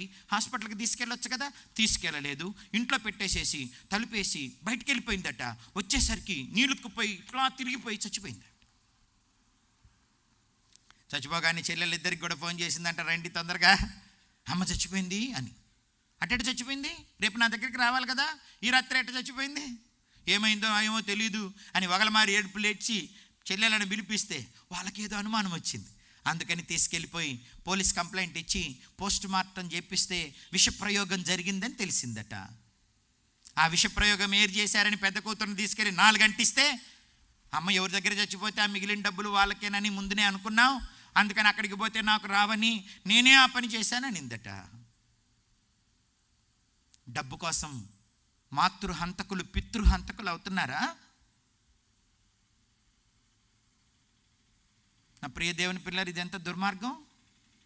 ఇప్పుడు డబ్బే ముఖ్యమైపోయింది, సుఖమే ముఖ్యమైపోయింది, తమ సొంత శరీర ఆశలు తీర్చుకోవటమే ముఖ్యమైపోయింది. మమతలు లేవు, మమకారాలు లేవు, ఆప్యాయతల అనురాగాలకు తావే లేదు. ప్రేమ అంతరించిపోయే కాలంలో మనం ఉన్నాం. అక్రమం విస్తరిస్తోంది. నా ప్రియ దేవుని పిల్లలారా, అక్రమం చేస్తూ ఉండకూడదు, అన్యాయం చేస్తూ ఉండకూడదు, అపవిత్రతతో ఉండకూడదు. పవిత్రులం అవ్వాలి. అందుకు ప్రభు తట్టు తిరగాలి. ఆత్మల రక్షకుడు దేవుడు, తీర్పరి దేవుడు. నీ శరీరమును ఆత్మను రెండింటిని అగ్నిలో కాల్చగలిగిన శక్తిమంతుడు దేవుడు. దేవునికి భయపడాలి, దేవుని తట్టు తిరగాలి. లోకం శాశ్వతం కాదు, డబ్బు శాశ్వతం కాదు, అధికారం ఎల్లకాలం ఉండదు. నీ ఆశలు తీర్చేవారు ఎల్లకాలం నీతో ఉండరు. అందం ఉన్నంత వరకు, ఆరోగ్యం ఉన్నంత వరకు నీకు భజన చేస్తా నీతో ఉంటారు.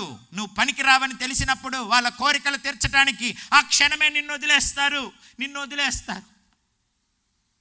శాశ్వతమైన ప్రేమతో ప్రేమించేవాడు దేవుడు. వాళ్ళ కంఠంలో ప్రాణం ఉన్నంత వరకు, వాళ్ళకి చేతనైనంత వరకు నిన్ను ప్రేమించి కడుపులో పెట్టుకోగలిగిన వారు కన్న తల్లిదండ్రులు. నిన్ను కట్టుకున్న భార్య భర్త గుణవంతులైతే వారు కూడా చివరిదాకా ప్రేమిస్తారు.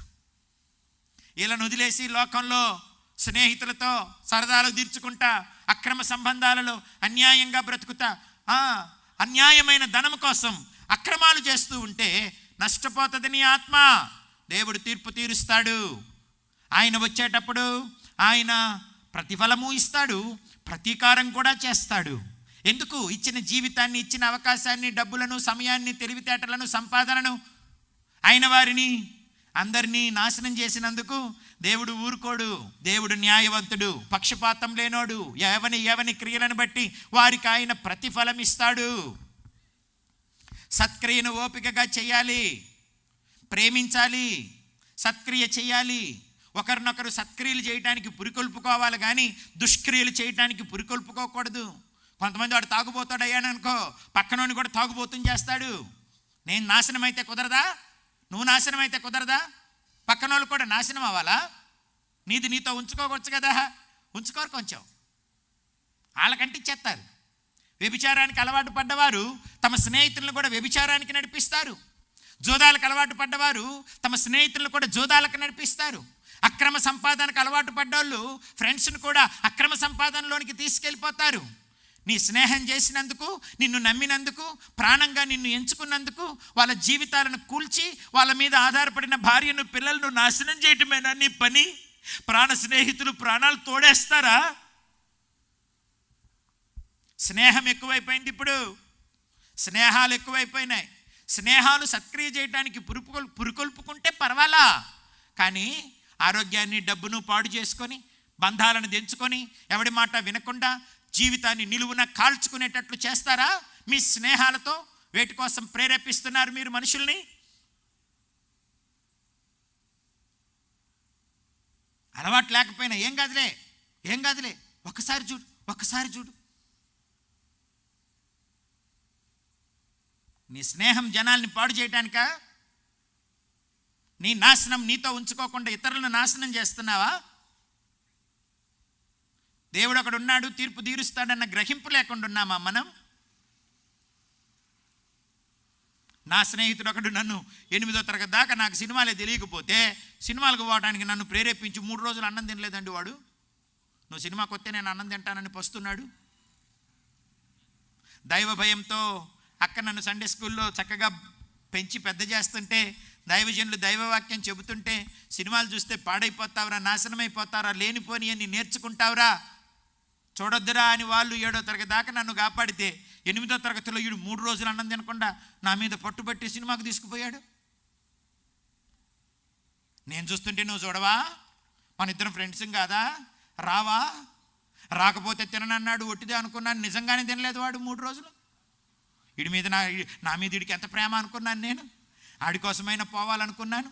పోయిన తర్వాత వాటికి బానిసనైపోయాను. వాడు ఒక్కసారి చూస్తే నేను 10 సార్లు చూస్తున్నాను. ఒక సినిమా 10 సార్లు చూశాను నేను. 8వ తరగతి దాకా చూడకపోతే ఏదో సంతోషం, సరదాలన్నీ పోగొట్టుకున్నానని పాస్టర్ల మీద కోపం, అక్క మీద కోపం, ఇంటి మీద కోపం, దేవుడి మీద కోపం. ఇంత సరదాకు నన్ను దూరం చేశారా? ఇంత ఫైట్లు, పాటలు, ఇంత నటనకి, వీటన్నిటికీ నన్ను దూరం చేశారా ఈ పనికి మాలినోళ్ళు? అందుకని ఒక సినిమా 10 సార్లు చూడాలా? ఒక్కటి కూడా బీరు పోకుండా పాత సినిమాలు, కొత్త సినిమాలు మొత్తం చూడాలా? చూసి 8వ తరగతి దగ్గర మొదలుపెట్టి ఇంటర్మీడియట్కి వచ్చేసరికి నా బుర్రంతా పాపంతో, వ్యర్థత్వంతో, మోసంతో అపవిత్రతతో, కామాతురతతో నిండిపోయింది. నా మనసంతా చెడిపోయింది, మనస్సాక్షి చచ్చిపోయింది, నా చదువు పాడైపోయింది, నా పేరు పాడైపోయింది, నా మాట పాడైపోయింది, నా బ్రతుకే పాడైపోయింది. నేర్పించిన వాళ్ళందరూ ఎవరి దారిన వాళ్ళు వెళ్ళిపోయారు. పగిలిపోయిన జీవితంతో అమ్మ నాన్నలు ఏడుస్తూ ఉంటే ఏంట్రా ఈడిట్ అయిపోయాడని పాడైపోయిన నా బ్రతుకును భరించలేక నేనే చచ్చిపోదాం అనుకున్నాను. నా ప్రియ దేవుని పిల్లరా, స్నేహితులకు చేయాల్సింది అదేనా? పరిశుద్ధంగా బ్రతికే వారిని అపవిత్రుల్ని చేసేస్తారా? ఆ తర్వాత నేను కూడా అనేకులను అపవిత్రుల్ని చేశాను అనుకోండి, నేను ఒకటితో అపవిత్రమైపోతే నేను అనేకులను అపవిత్రుల్ని చేశాను, నేను అనేకుల్ని ప్రేరేపించాను పాపానికి, దేవుని చిత్తానికి వ్యతిరేకంగా పోవటానికి. నేను నాశనమైపోయి ఇతరులను నాశనం చేసేది స్నేహమా? నేను బాగుపడి ఇతరులను బాగుపరిస్తే అది బాగుంటుంది, కానీ నేను పాడైపోయి ఇతరులను పాడు చేసేది ఏమిటండి? నా ప్రియ దేవుని పిల్లరా, ఏం చేస్తున్నాం మనం? సత్క్రియలా, దుష్క్రియలా? ఫలితం ఉన్నదాన్ని మర్చిపోతున్నామా? తీర్పు ఉన్నదాన్ని మర్చిపోతున్నామా? జీవితాన్ని ఇచ్చిన వాడు లెక్కడుగుతాడని మనం మర్చిపోతున్నామా? మర్చిపోకూడదు. ఆ శిక్ష బహుఘోరం. అందుకే ఆ ఘోర శిక్షను తప్పించుకోవటానికి ఇప్పుడు దాకా ఎట్లున్నా పర్వాలా, ఈ రోజైనా దేవుని తట్టు తిరగండి. బలంగా ప్రకటిస్తున్నాం, భయపడక ప్రకటిస్తున్నాం. ప్రకటించమన్నాడు ప్రభు. ప్రకటించు, ఇదిగో నీ దేవుడు అని ప్రకటించు. ఇదిగో తన బాహువే తన పక్షాన ఏలుచున్నాడు అని ప్రకటించు. ప్రతీకారం నా దగ్గర ఉంది, ప్రతిఫలం నా దగ్గర ఉన్నదని ప్రకటించు. తెలియకుండా ఉంటున్నారు, కళ్ళు మూసుకుపోయి ఉన్నారు, ఈ లోకాశలతో ఈడవబడుతున్నారు, స్నేహాల పేరిట మోసమైపోతున్నారు, సంపాదన పేరిట ఒళ్ళు తెలియకుండా ఉన్నారు. అవన్నీ ఎల్లకాలం ఉండవని చెప్పు. ఆత్మ నిత్యము నిలుస్తుంది, శరీరం కేవలం నిష్ప్రయోజనం. ఆత్మ మాత్రమే జీవింపచేసేది. అది ఎండిపోదు, అది వాడిపోదు, అది గతించిపోదు, దానికి ముసలితనం లేదు, దానికి లైంగిక వాంఛలు లేవు. ఆత్మకు వస్త్రాలు అవసరం లేదు. ఒకవేళ అవసరమైతే ఆయన మహిమ వస్త్రాలు ఇస్తాడులే. ఆత్మ నిత్యము నిలుస్తుంది, ఆత్మదేవుడు నిత్యము నిలుస్తాడు. ఆత్మల రాజ్యం పరలోకం నిత్యము నిలుస్తుంది. ఆ పరలోకంలో చేరితేనే నీ ఆత్మకు సుఖం. అలా లేకపోతే నీవు నిత్య నరకంలో యాతన పడక తప్పదు, అగ్ని గంధకాలతో మండు గుండంలో పడక తప్పదు. ఇన్ని చెబుతున్నా ఇంత చెవి కూడా పెట్టి మాట వినకపోతే, మనసు మార్చుకోకపోతే, జీవితాన్ని సరిచేసుకోకపోతే, రక్షణ పొందకపోతే నష్టపోతారు. ఆ రోజు ఏడ్చినా ఉపయోగం లేదు, ఆ రోజు అలమటించినా ఉపయోగం లేదు. అందుకే మారు మనసు పొందాలి. యోహాను ప్రకటించింది అదే. పరలోక రాజ్యం సమీపిస్తోంది, భూలోకం అంతరించిపోతోంది. ఈ భూలోకంలో మన జీవితం కూడా పువ్వులాగా గడ్డిలాగా ఎండిపోతుంది. నువ్వు సంపాదించినవన్నీ వేరొకనివి అవుతాయి. ఆత్మను రక్షించుకో, ఆత్మే నిత్యము నిలిచేది. ఆత్మను రక్షించుకోవటానికి దేవుని దగ్గరికి రా. అపవిత్రతను, లోకాన్ని వదిలిపెట్టు, దేవుని రాజ్యం చేరు అని దేవుడు పిలుస్తున్నాడు. నా ప్రియ దేవుని పిల్లలారా, దేవుని రాజ్యం చేరాలి, దేవుని రాజ్యాన్ని స్వతంత్రించుకోవాలి. బలవంతంగా జొరబడాలి అందులో కదా. సినిమా హాల్లోకి బలవంతంగా జొరబడతారు, టికెట్ కొనుక్కొని బలవంతంగా దూరాలనుకుంటారు. సినిమా హాల్లోనికి దూరాలనుకుంటున్నావు, దేవుని రాజ్యంలోనికి దూరవా? ఎక్కడైనా లాటరీ తీస్తామంటే అక్కడికి కూడా దూరుతారు. కొత్త షాపింగ్ మాల్ ఓపెనింగ్కి దూరుతారు. తొక్కిసలాటలు జరుగుతున్నాయి, చచ్చిపోతున్నారు జనాలు. దేవుని రాజ్యంలో చేరటానికి మనుషులు ఎందుకో బలవంతం చేయబడట్లేదు, తొందరపడట్లేదు, వద్దనుకుంటున్నారు. దేవుని రాజ్యంలో చేరకపోతే నిత్య నరకంలో ఉండవలసి వస్తుంది. దేవుని దగ్గరికి వచ్చేవారు పాపమును ఒప్పుకొని విడిచిపెట్టి, అపవిత్రతను, అక్రమాన్ని, అవిధేయతలను విడిచిపెట్టి, అన్యాయాన్ని విడిచిపెట్టి దేవుని దగ్గరికి వస్తే క్షమించటానికి, చేర్చుకోవటానికి, రక్షించటానికి, నిత్య జీవం ఇవ్వటానికి ప్రభువు సిద్ధంగా ఉన్నాడు. ఆ మధ్య పోటుమేరకు అనే ప్రాంతానికి వెళ్ళాను. అక్కడ ప్రభాకర్ రావు గారని వారు ఊరు మొత్తానికి సువార్త ప్రకటిస్తాడు. ఒకరోజు చాలామంది ఆ రేపల్లి డివిజన్ పాస్టర్లందరూ అక్కడికి వచ్చారు. అక్కడ వాక్యం చెబితే ఒక వాక్యం విని 74 మంది రక్షించబడ్డారు. అందులో పూజారులు, విగ్రహారాధికులు, పచ్చి అన్యులు అక్కడ ఉన్నారు. ఆ వాక్యం విని అనేకులు రక్షించబడ్డారు. రక్షించబడిన వాళ్ళకు ప్రార్థన చేస్తాను, ముందుకు రమ్మని పిలిచాను. ఆ వచ్చిన వాళ్ళల్లో ఒక పాప ఉందండి. 2 పాపలు ఉన్నారు. ఒక అమ్మాయికి 7 సంవత్సరాలు, ఒక అమ్మాయికి 8 సంవత్సరాలు. 2 అక్కా చెల్లెళ్ళు. మెర్సీ గ్రేస్, మేరీ గ్రేస్ అంట వారి పేరు. వాళ్ళు కూడా ఏడుస్తా, కన్నీరు గారుస్తా, చేతులెత్తి ప్రార్థన చేస్తున్నారు. నేను కళ్ళు మూసుకొని అంతా చెప్పి అయిపోయిన తర్వాత కళ్ళు తెరిచి చూస్తే వాళ్ళిద్దరు పిల్లలను చూస్తే నేను హడలిపోయాను. ఏంటి ఇంత చిన్నపిల్లలు వచ్చారని గబగబా వాళ్ళని తీసుకొని, ఆ పాపను ఒకదాన్ని చిన్నదాన్ని తీసుకొని, 2 7 సంవత్సరాల పిల్లని, ఏమ్మా ముందుకు వచ్చావు, ఎందుకు వచ్చావు అన్నాను. అయ్యగారు, నేను కూడా చాలా తప్పులు చేశాను అయ్యగారు. అమ్మకి ఎదురు తిరిగాను, అక్కలతో కొట్లాట్లాడాను, వాళ్ళ వస్తువులు పాడు చేశాను. నేను కూడా తప్పులు చేశాను అయ్యగారు.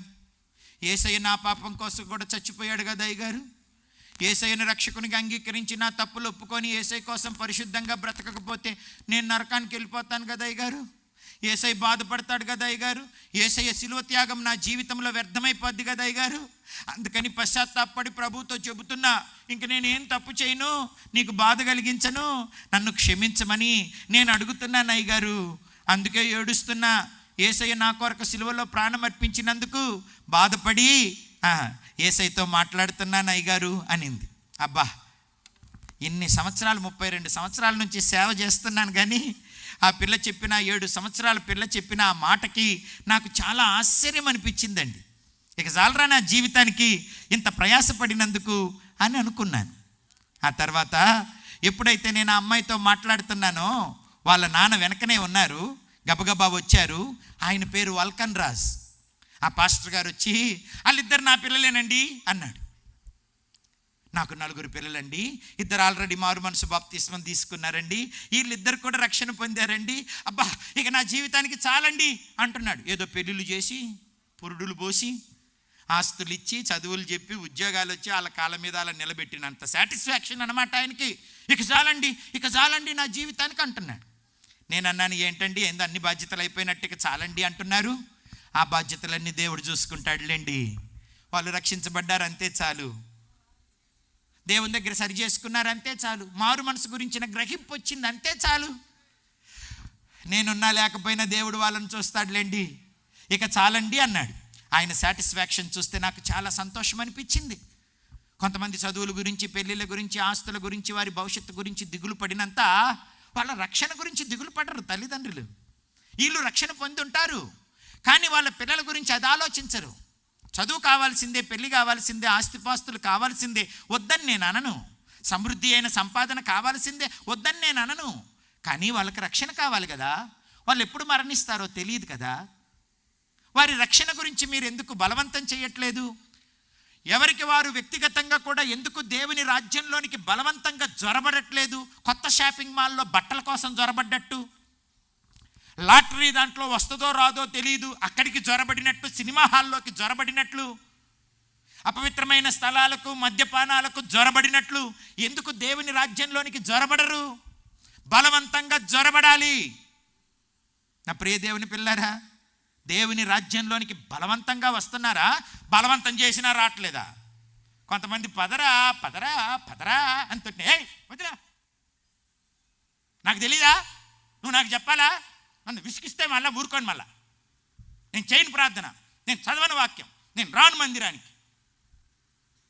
నీ దండం పెడతారా? నోరు మూసుకో, నేను రాను.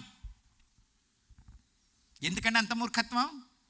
పిలుపుని ఎందుకు నిర్లక్ష్యం చేస్తారు? కృపను ఎందుకు నిర్లక్ష్యం చేస్తారు? నీ కొరకు తన ప్రాణం అర్పించి పాపగోడలు పడగొట్టి నీకు నిత్య జీవాన్ని పరలోకంలో ఆయన సింహాసనంలో ఉండి యుగయుగాలు పాలించే భాగ్యం ప్రభు ఇస్తుంటే ఎందుకంటే అంత నిర్లక్ష్యం, అంత కఠినత్వం, అంత తృణీకారం? నా ప్రియ దేవుని పిల్లల తృణీకరించొద్దు. అర్థమవుతుందా? ఈ అమ్మాయి ఎప్పుడైతే రక్షించబడిందో అన్ని బాధ్యతలు తీరిపోయినట్టుగా ఉన్నాడు. సరే, ఇక్కడి నుంచి వెళ్ళిపోయినారు.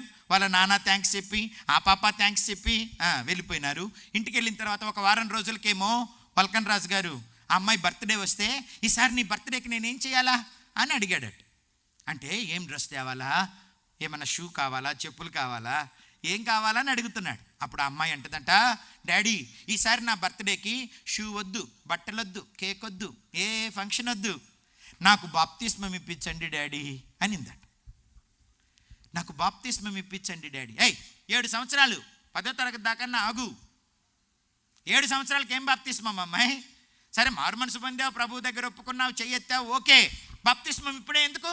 వద్దులే, 10వ తరగతి దాకా ఆగు అన్నాడట. ఆయన పాస్టరే. 10వ తరగతి దాకా ఆగు అని అంటే ఆ చిన్న పిల్ల అంటదట, 10వ తరగతి దాకా నేను బ్రతుకుతానని నువ్వేమన్నా గ్యారంటీ ఇస్తావా డాడీ అనిందంటండి వాళ్ళ నాన్నని.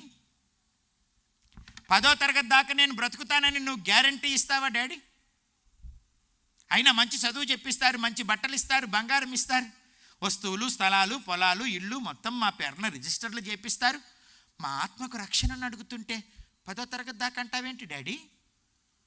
నువ్వు పాస్టర్వేగా డాడీ? చిన్నపిల్లవు కదమ్మాయి. చిన్నపిల్లనైతే యోసేపు చిన్నపిల్లాడు కాదా డాడీ? దానియేలు, షడ్రకు, మెషకు, అబేద్నెగో చిన్నపిల్లలు కాదా డాడీ? ఎస్తేరు చిన్నపిల్ల కాదా? రోదే చిన్నపిల్ల కాదా? ఇశ్రాయేలు దేశపు చిన్నపిల్ల కాదా? వాళ్ళు దేవుని కోసం నిలబడలేదా డాడీ? నాకు బాప్తిస్మం ఇప్పించండి డాడీ. ఎంతమంది పిల్లలు స్కూల్కి వెళ్తా ఆటో తిరగబడి చచ్చిపోతున్నారు డాడీ? ఎన్ని స్కూల్ బస్సులు లోయల్లో పడి చచ్చిపోతున్నారు డాడీ? ఫ్రిడ్జ్ షార్ట్ సర్క్యూట్ అయి తలుపులు తీస్తూ ఉంటే షాక్ కొట్టి చచ్చిపోవట్లేదా డాడీ? చేతిలో టపాసులు పేలి, సెల్ ఫోన్ ఛార్జర్లు పేలి చచ్చిపోవట్లేదా డాడీ? కుక్కలు బీకి చచ్చిపోవట్లేదా డాడీ? ఈ మధ్య హార్ట్ అటాకులు వచ్చి జనాలు, చిన్నపిల్లలు కూడా చచ్చిపోవట్లేదా డాడీ? నేనేమడిగాను డాడీ? అన్నీ ఇస్తారు డాడీ, నాకెందుకు రక్షణ ఇవ్వరు డాడీ? బాప్తిస్మం ఎందుకు ఇవ్వరు డాడీ? ఇప్పించండి డాడీ. అర్ధరాత్రి 12 గంటలకు ఆయన నాకు ఫోన్ చేశాడు.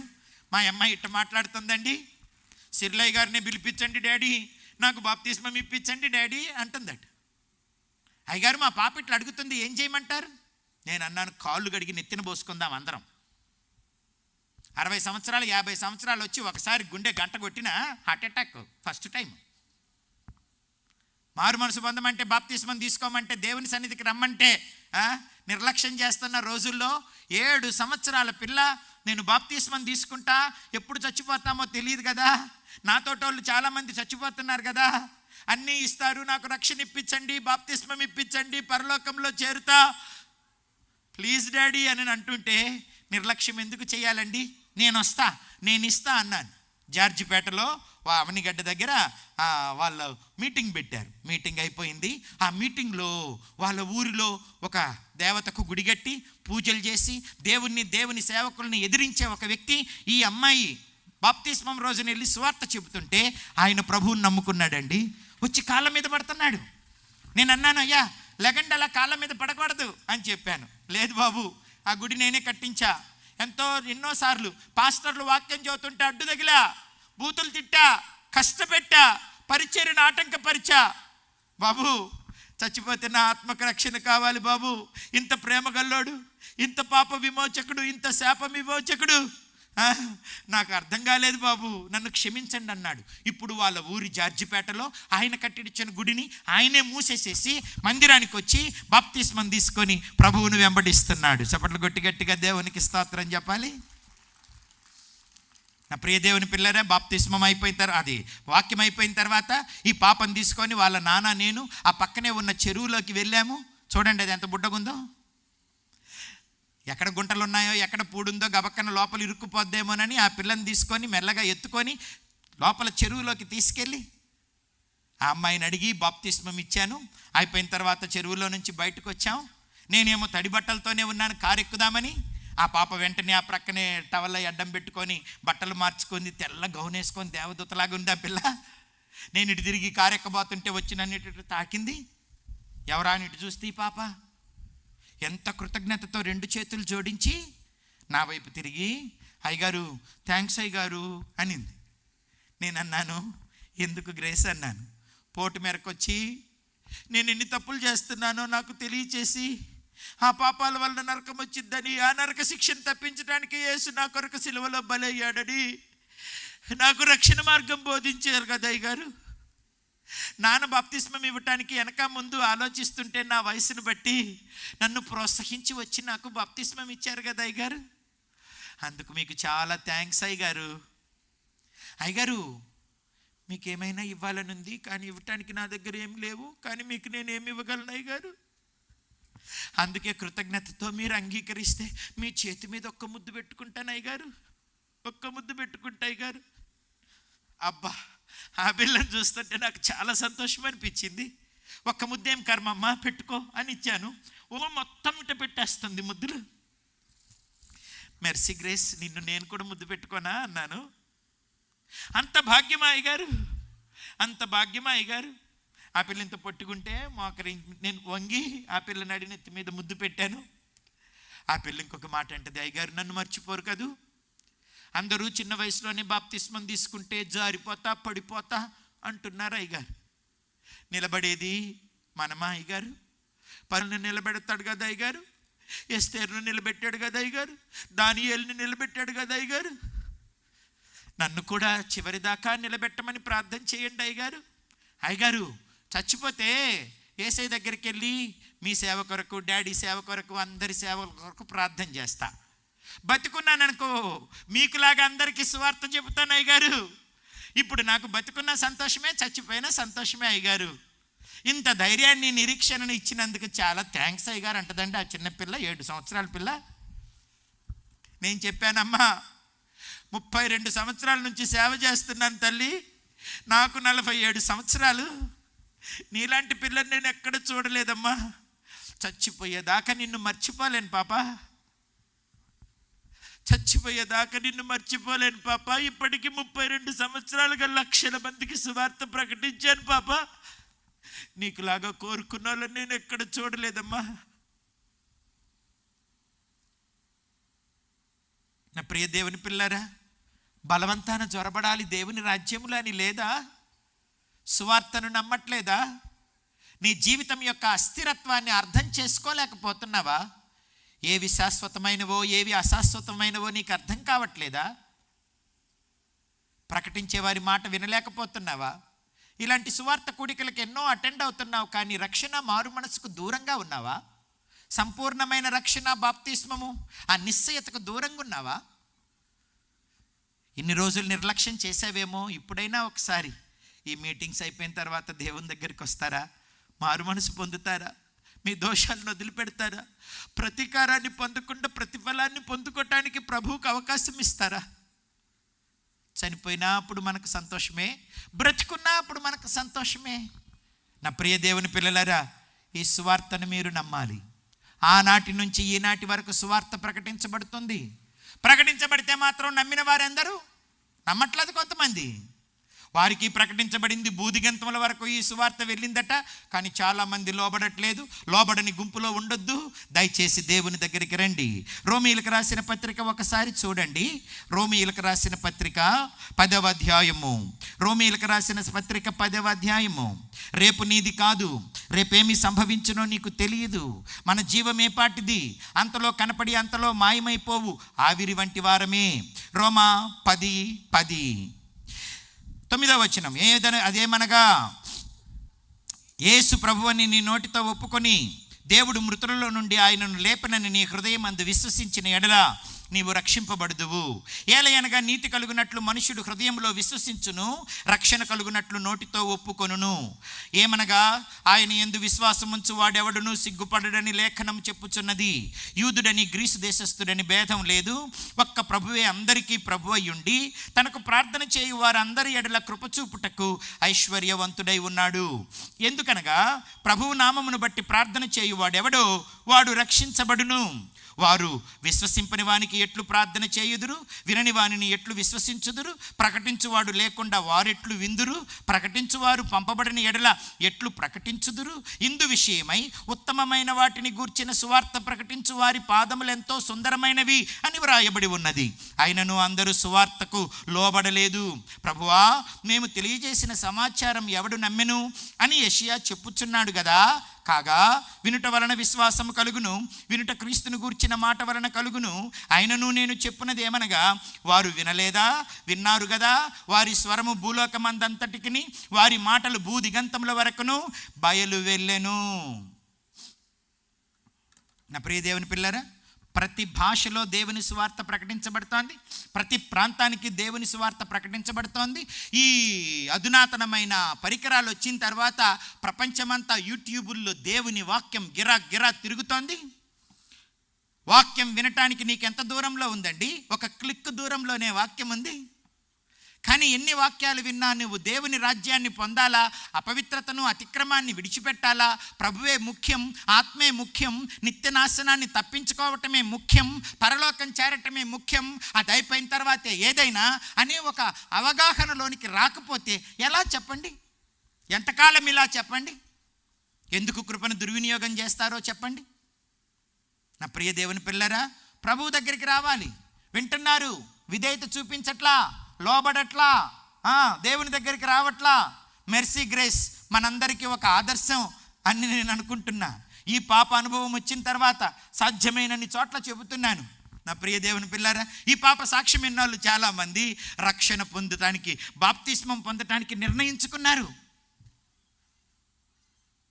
చెప్తేనన్నా వినాలి, చూసైనా వినాలి.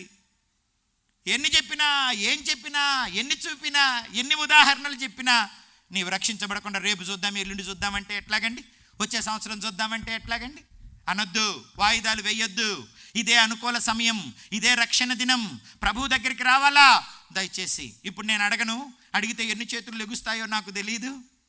పాప క్షమాపణ, మారు మనస్సు నిమిత్తమైన పశ్చాత్తాపంతో కూడిన బాప్తిస్మం కొంతమంది పెళ్ళిళ్ళకు ముందు తీసుకుంటారు, కొందరు సీట్ల కోసం తీసుకుంటారు. ఏంటి, ఏదైనా క్రిస్టియన్ సైట్ల కాలేజీలో సీటు రావాలని అంటే బాప్తిస్మం సర్టిఫికెట్ ఉండాలి, అందుకు పోయి మునుగుతారు కొంతమంది. దేనికోసం? కాలేజీలో సీటు కోసమా?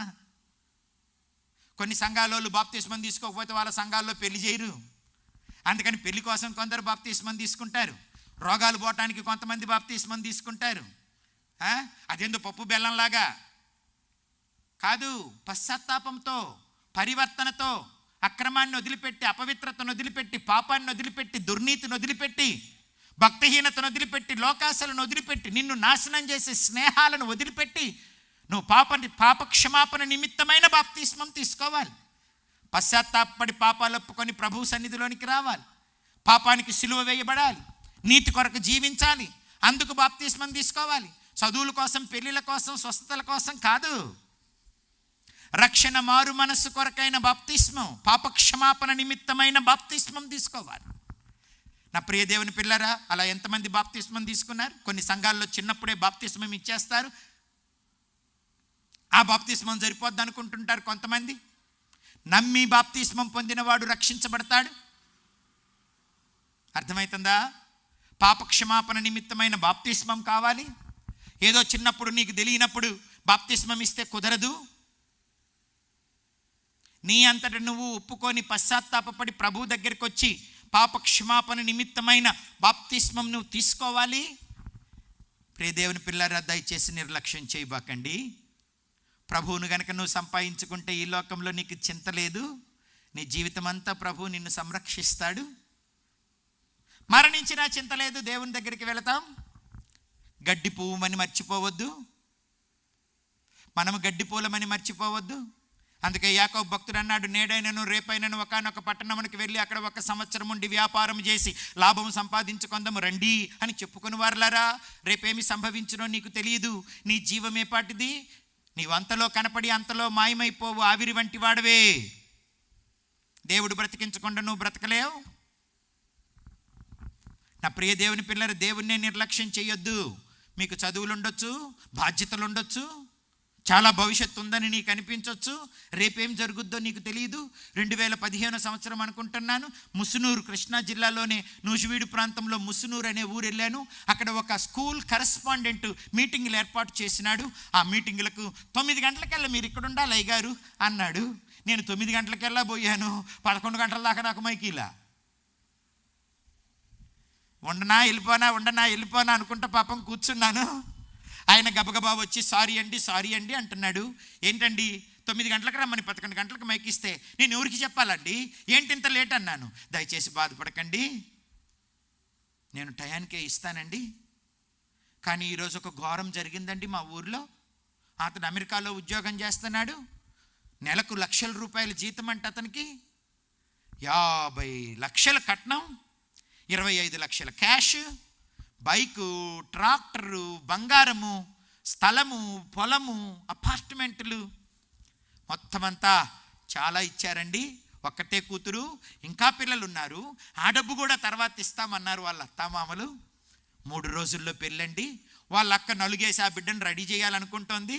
ఆ నలుగుకి బట్టలు, బంగారం అవన్నీ తీసుకొచ్చి ఇచ్చిందట. నలుగేసిన తర్వాత పొలిమేర దాటకూడదంటారు కదా వారు. అందుకని తొందరగా నలుగేయాలనుకుంటుంటే వాళ్ళ నాన్నకు తటాలన ఒక విషయం గుర్తొచ్చిందట. మన ఊర్లో ఉన్న రాజకీయ నాయకుడికి కార్డు ఇవ్వలేదు, ఎవరినైనా పంపిస్తే బాగోదు, నేనన్నా నువ్వైనా ఇస్తే బాగుంటుంది, అందుకే తర్వాత నలుగేపించుకుందు కానీ ముందు గబక్కన ఆటో తీసుకొని మన వాళ్ళది వెళ్ళి కార్డు ఇచ్చి రాపోరా, నేను వెళ్ళటం కుదరదు, ఎంతకంటే ముఖ్యమైన పని ఉందని చెప్పాడట. ఈయన వెళ్ళి కార్డు ఇచ్చి వచ్చి అక్కతో పెళ్లి కొడుకు చేపించుకొని అక్కిచ్చిన ఆ బట్టలు వేసుకొని బంగారం పెట్టుకొని పెళ్లి కొడుకుగా రెడీ. ఇక పొలిమేర దాటకుండా 3 రోజులు ఆగి పెళ్లి చేసుకుందామని సిద్ధపడుతున్నాడు. నాన్న మాట కాదనలేక ఆ వ్యక్తి కూడా ముఖ్యమైన వ్యక్తే గనక ఎవరిని పంపకూడదు గనక ఆటోలో వెళ్తున్నాడట. ఆ రోడ్డు కొంచెం నేరోగా ఉండింది. ఒక రేకుల లారీ అటుగా వెళుతుందట. రెండూ వెళ్ళడానికి లేదు. ఆటో ఇటు, లారీ అటు వెళ్తుంది. అక్కడ ఒక మట్టి కుప్పుంటే వీడు దాని మీదకి ఎక్కించాడట లారీ డ్రైవరు. కొంచెం వేటవాలుగా అవటం వలన లారీ ఆ కట్టిన తాడు బలహీనంగా ఉండి తెగిపోయి ఆ రేకులు వచ్చి ఈ ఆటో మీద పడిపోయినాయండి. ఆటో సగానికి అయింది. ఆటోలో ఉన్న పెళ్లి కొడుకు సగానికి అయిపోయాడు. ఊర్లో బాగా డబ్బున్నోళ్ళు గబగబా రేకులన్నీ పక్కకు తొలగించి ఆ పిల్లోడిని తీసుకెళ్ళిపోతుంటేనే అప్పటికే అర్థమైపోయింది చచ్చిపోయాడని. హాస్పిటల్కి తీసుకెళ్ళి పోస్ట్ మార్టం చేయించి ఇంటికి తీసుకొచ్చి పూడ్చిపెట్టేదాకా ప్రార్థన పెడితే బాగోదు కదండి. మన సంఘంలో, మన ఊరిలో ఒక ఆయన పెళ్లి కొడుకు ఇట్లాగా చచ్చిపోతే సువార్త సభ పెట్టి మనం పాటలు పాడితే బాగుండదని నేను మీటింగ్ ఆలస్యం చేశానండి. ఇప్పటికంతా అయిపోయిందండి, 11 అయిందండి. ఇప్పుడు చెప్తే ఎవరింటారయ్యా అన్నాను నేను. ప్లీజ్ అండి ఒక్క అర్ధగంట చెప్పండి, ఒక్క అర్ధగంట చెప్పండి. ఇప్పుడు ఎవరు ఏమవుతారో అర్థం కావట్లేదండి. నా బాధ అర్థం చేసుకోండి. ఒక్క అర్ధగంట చెప్పండి. పాటలు వద్దు, ఇంకా ఏమొద్దండి, వాక్యం మాత్రం ఒక అర్ధగంట చెప్పండి. ఆ అర్ధగంట వాక్యం చెబితే ఆ ఊరిలో పెద్ద ఒక ఆయన ప్రభువుని నమ్ముకున్నాడు. ఆయన పేరు ఏదో సత్యనారాయణ. నా పాత బైబిల్లో కూడా ఆయన పేరు రాసుకున్నాను. వాక్యం అయిపోయిన తర్వాత ఆయన వచ్చి నన్ను గట్టిగా వాటేసుకొని, బాబు నాకు 78 సంవత్సరాల పైన ఉంటాయి బాబు వయసు, ఇట్లాంటి మాటలు నేను ఎప్పుడు వినలేదు బాబు. నిత్యరాజ్యం కోసం సిద్ధపడమని, ఆత్మల రక్షణ కొరకు ప్రాణం అర్పించిన ప్రభు ప్రేమను వివరించావే బాబు, నీకు ఎట్లా థ్యాంక్స్ చెప్పాలో నాకు అర్థం కావట్లేదు బాబు. అర్థం చేసుకుంటున్నారా? ఆత్మ సంబంధమైన విషయాల మీద అవగాహన ఉందా? లోకమే శాశ్వతమా? సంపాదనే ముఖ్యమా? నీ శరీర కోరికలు నెరవేర్చుకోవటానికేనా నీ జీవితం అంతా? నీ స్నేహితుల ఆశలు నెరవేర్చడానికేనా నీ జీవితం అంతా? జీవితం ఇచ్చిన వాడి ఆశలు నెరవేర్చవా? దేవునితో బ్రతకవా? సువార్తను నిర్లక్ష్యం చేస్తావా? రక్షణను నిర్లక్ష్యం చేస్తావా? నా ప్రియ దేవుని పిల్లలారా, ప్రభు తరపున మీ అందరికీ నా 2 చేతులు జోడించి నమస్కరిస్తున్నా. ఒకడు లోకమునంతా సంపాదించుకొని వాడి ప్రాణాన్ని పోగొట్టుకుంటే వాడికేమీ ప్రయోజనం లేదు. నిన్ను నీవు నాశనానికి అప్పగించుకోవద్దు. రక్షణను నిర్లక్ష్యం చెయ్యొద్దు. సువార్తను త్రోసేయొద్దు. యేసు రక్తాన్ని కాళ్ళతో త్రొక్కొద్దు. సమయం ఉండగానే ప్రభు దగ్గరికి రండి. ఆయన గ్రామాలలో సంచరిస్తూ ఈ సువార్త ప్రకటించాడు, పట్టణాలలో సంచరిస్తూ ప్రకటించాడు, ఇప్పుడు కూడా ప్రకటిస్తున్నాడు. నాలో నుండి ప్రకటించబడుతున్న ఆ వాక్యము ప్రభువే. చప్పట్లు కొట్టి గట్టిగా దేవునికి స్తోత్రం చెప్పాలి. ఈ కన్నీరు నాది కాదు, మీ కొరకు కారుస్తున్న ఈ కన్నీరు నాది కాదు, మీ గురించిన హృదయ వేదన నాది కాదు, నేను ప్రకటిస్తున్న ఈ వాక్యం నాది కాదు. నాలోనున్న మనందరి రక్షకుడైన యేసు యొక్క హృదయ వాంఛ, ఆయన మాట నా స్వరములో నీకు వినపడుతుంది. ఆయన హృదయ వేదన, శ్రద్ధ నా కళ్ళల్లో కన్నీరుగా నీకు కనపడుతోంది.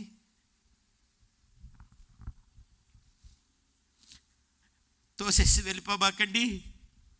రక్షణను నిర్లక్ష్యం చేయబాకండి.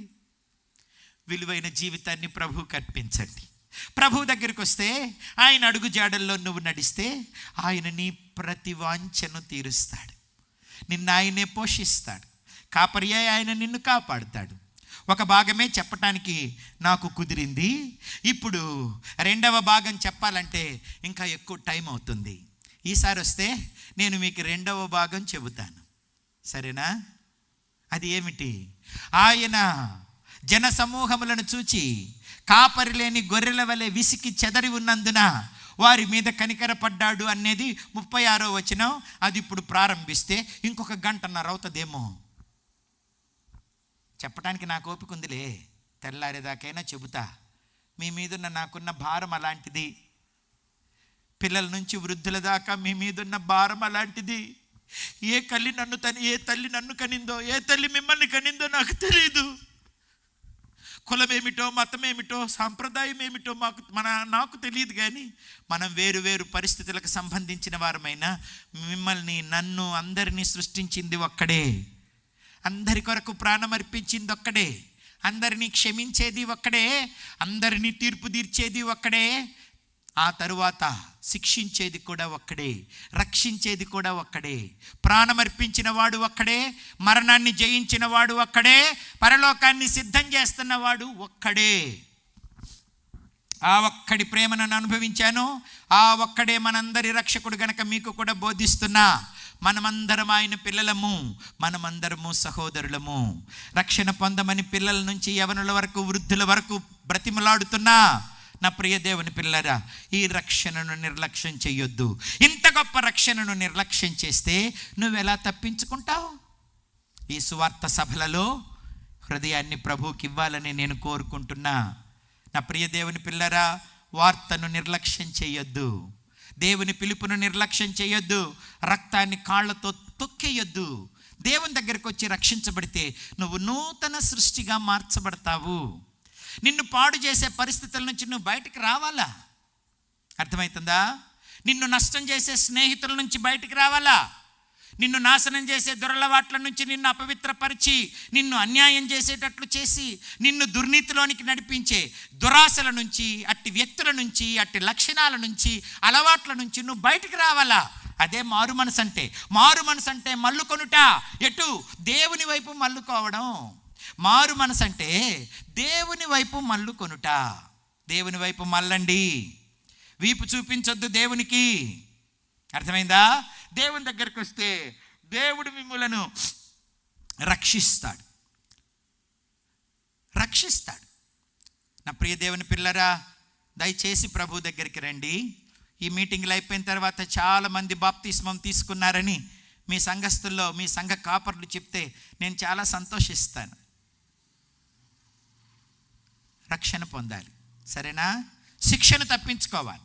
ప్రేమించటంలో ప్రభువుకు పక్షపాతం లేదు, రక్షించటంలో కూడా ప్రభువుకు పక్షపాతం లేదు, శిక్షించటంలో కూడా ప్రభువుకు పక్షపాతం లేదు. ఆయన అందరి కొరకు రక్షణ సిద్ధం చేశాడు. దుర్వినియోగం చేసుకున్నావా నష్టపోతావు, సద్వినియోగం చేసుకున్నావా మేలు పొందుతావు. నా ప్రియ దేవుని పిల్లలు, దేవుని దగ్గరికి రండి. దేవుని రక్షణను వినియోగించుకోండి. నేను బ్రతికుండి మీరు బ్రతికుంటే మళ్ళా కలుసుకోవచ్చు, లేకపోతే పరలోకంలో కలుసుకుందాం. పరలోకంలో నీతో కూడా కలుసుకుంటానన్న వాళ్ళు ఒకసారి చేతులు ఎత్తండి. అట్టంటే పోతావా ఏంటి బాబు అనుకోపాకండి. నేను పోతానంటే పోన్లే, ప్రభు తీసుకెళ్తేనే పోయేది. మనం పరలోకంలో కలుసుకొని ప్రభుతో ఉందామన్న ఆశ కలిగిన వారు చేతులు ఎత్తాలి. అక్కడ ఎవరో టీషర్ట్ వేసుకున్న తమ్ముడు ఎత్తట్లేదే, ఎత్తిన వాళ్ళందరినీ చూస్తున్నాడు. నువ్వే అటు ఇటు చూస్తున్నావు కానీ నా వైపు చూడట్లేదే. బ్లాక్ టీషర్టు, చేతులు దించండి. అంతకంటే ఏం కావాలి మనకు చెప్పండి? ఒకడు లోకమునంతా సంపాదించుకొని తన్ను తానే నాశనం చేసుకుంటే ఉపయోగం ఏముంది? నువ్వంటే ఎవరు? నీ శరీరం కాదు, నువ్వంటే నీ ఆత్మ. నువ్వంటే నీ ఆత్మ, నీలో ఉన్న రియాలిటీ నీ స్పిరిట్టే. ఈ బాడీ ఒక మాయా, ఈ లోకం మాయా, ఈ దేహం మాయా. ఇది మట్టిలో కలిసిపోతుంది. ఆత్మ దేవుని ద్వారా అనుగ్రహించబడింది నీ ఆత్మ. నువ్వంటే నీ ఆత్మ. నీ ఆత్మ ధరించిన ఈ శరీరం కాదు. నీ ఆత్మే రియాలిటీ. ఆ రియాలిటీ, ఆ ఆత్మను నువ్వు రక్షించుకోవాలి. ఆ ఆత్మను రక్షించుకున్నవాడే భాగ్యవంతుడు. ఆ ఆత్మను రక్షించుకోకుండా నువ్వు ఎన్ని సంపాదించుకున్నా వ్యర్థమే. ఆత్మల రక్షకుడు ప్రభు అయిన యేసే. విశ్వాసము ద్వారానే రక్షణ, విశ్వాసము ద్వారానే రక్షణ, పశ్చాత్తాపము ద్వారానే రక్షణ, విధేయత ద్వారానే రక్షణ. అర్థమవుతుందా? ఆ రక్షణ సంపాదించుకోండి నా ప్రియ దేవుని పిల్లరా. ఇది క్షమాపణ దొరికే సమయం, రక్షణ దొరికే సమయం, నిత్య జీవం దొరికే సమయం. ప్రభు దగ్గరికి రండి నా ప్రియ దేవుని పిల్లరా. అవకాశాన్ని పాడు చేసుకోవద్దు. యేసయ్యను నిర్లక్ష్యం చేయొద్దు, తృణీకరించొద్దు. వాయిదాలు వేయబాకండి నా ప్రియ దేవుని పిల్లరా. అమెరికాలో ఒక కుమార్తెట ప్రైవేట్ క్లాసులకు వెళ్తున్నానని చెప్పి ఫ్రెండ్స్ దగ్గరికి వెళ్ళి పబ్బులకు వెళ్ళి తాగిన మైకంలో స్పీడ్గా నడుపుతుందంట కారు. స్పీడ్గా నడిపేస్తుంటే పోలీసు వాళ్ళు వెంటబడి పట్టుకొని కారు సీజ్ చేశారట. కారు సీజ్ చేస్తే నేను ఎవరో తెలుసా, నా స్టేటస్ ఏంటో తెలుసా, నన్నే పట్టుకుంటారా మీరు అని తిరగబడి వాళ్ళని కొట్టి రక్కి బట్టలు చించేసేస్తే 2వ కేసు కూడా పెట్టారట తిరగబడ్డందుకు చట్టం మీద. ఎందుకు ఈ అమ్మాయి ఎట్ట తిరగబడి గందరగోళం చేస్తుందని ఆల్కహాల్ టెస్ట్ చేస్తే తారాస్థాయిలో తాగుందట. అందుకని డ్రంక్ అండ్ డ్రైవ్ కేసు కూడా పెట్టి ఈ 3 కేసుల మీద ఈడ్చుకెళ్ళారట పోలీస్ స్టేషన్కి. తీసుకెళ్ళి బేడీలేసి లోపల పెడితే తెల్లారికెల్లా మత్తు దిగిపోయి ఏంటి నేను ఇక్కడున్నా అంటుందంట. ఎవరు తెచ్చారు నన్ను ఇక్కడికి? అప్పుడు చూపించారట ఫోటోలు వీడియోలు. రాత్రి రాంగ్ డ్రైవ్ చేసినావు, అందుకని కేసు పెట్టబోతే సీజ్ చేస్తే మమ్మల్ని కొట్టావు, చూడెట్ట రక్కావో బట్టలు. ఆల్కహాల్ టెస్ట్ చేస్తే రీడింగ్ తారాస్థాయిలో ఉండింది, డ్రంక్ అండ్ డ్రైవ్. ఈ 3 కేసుల మీద తీసుకొచ్చి జైల్లో పోలీస్ స్టేషన్లో పెట్టాం. నెక్స్ట్ ఏం చేస్తారు అంటుందట. నెక్స్ట్ ఏం చేస్తాం? కోర్టుకు తీసుకుపోతాం. కోర్టుకా? నేను రాను, ఎక్కడికైనా పోతా, ఏమైనా చెల్లిస్తా, ప్లీజ్ అండి నన్ను కోర్టుకు తీసుకుపోకపోకండి అంటుందట. అప్పుడు వాళ్ళు అన్నారట, లంచాలకు రికమెండేషన్లకి ఇక్కడ తావులేదు. తప్పు చేసిన తర్వాత చట్టానికి చిక్కాల్సిందే, చిక్కిన తర్వాత శిక్ష అనుభవించాల్సిందే, జడ్జి ముందు నిలబడాల్సిందే. ఆ పాప అంటుందంట, మీ దండం పెడతా, ఏం చేయమన్నా చేస్తా, మీరేమన్నా చేయండి, కోర్టుకు మాత్రం వద్దండి అంటుందట. ఎందుకు కోర్టు అంటే ఎట్ట భయపడుతున్నావని అంటే, కోర్టులో ఉన్న జడ్జి గారు మా నాన్నగారేనండి అనిందట. కోర్టులో ఉన్న జడ్జి గారు మా నాన్నగారేనండి, ఆయన నన్ను నమ్ముతున్నాడండి, నేను ఇట్టు అయిపోయానంటే బాధపడతాడండి, ఇప్పుడు దాకా మోసంగా నటనగా రహస్యంగా అన్నీ చేశానండి, ఇప్పుడు అంతా బట్టబయలైపోయి అందరికీ చిక్కానండి, అయ్యో ఇది తెలిస్తే మా నాన్న గుండె పగిలిపోద్ది, కోపం వచ్చిద్ది, ఏదైనా జరగచ్చండి, ఆయన ఎంత ప్రేమగల్లాడో అంత శిక్షిస్తాడు కూడా, మీ దండం పెడతా నన్ను తీసుకుపోబాకండి అంటుందట. ఒకవేళ నీకు నాన్న అయితే అవ్వచ్చు, కానీ నువ్వు ఈ దేశ పౌరురాలివి, ఆయన ఈ దేశానికి జడ్జి, అందరు అక్కడికి వెళ్ళాల్సిందే, అక్కడికి తీసుకుపోతున్నామని చెప్పారట. పాపం ఆ అమ్మాయికి ఇష్టం లేకపోయినా తీసుకెళ్ళి బోన్లో నిలబెట్టారట. వాళ్ళ నాన్నగారు తీర్పు తీర్చడానికి ఆ సీట్ దగ్గరికి వచ్చారట. రాత్రి అంతా రాకుండా కూతురు సంకెళ్ళు వేసుకొని బోన్లో ఉండేసరికి ఆయనకు తల కొట్టేసినంత పని అయిందట. ఎక్కడికి పోయింది, ఏం చేసింది, అన్యాయంగా కేసులు పెట్టారా, నీ పిల్ల అఘాయిత్యం ఏమైనా చేసిందా, అర్థం కావట్లేదు, నాలుక తడబడతా, కళ్ళల్లో నీళ్లు తిరుగుతా, సిగ్గు అవమానం భయం బాధ అన్నీ మిళితమైపోయి ఏం చేయాలో తెలియక, ఏంటండి పరిస్థితి, ఎందుకు ఈ అమ్మాయిని ఇక్కడికి తెచ్చారు? వాళ్ళు చక్కగా రాత్రి జరిగిందంతా వీడియోల్లో చూపించారట, ఫోటోలు పెట్టారు, మొత్తం రాసి ఫైల్ సబ్మిట్ చేశారు. ఆయనకు గుండె జారిపోయినంత పని అయిపోయి, ఏమ్మా ఇవన్నీ నిజంగా నువ్వు చేసావా అన్నాడట.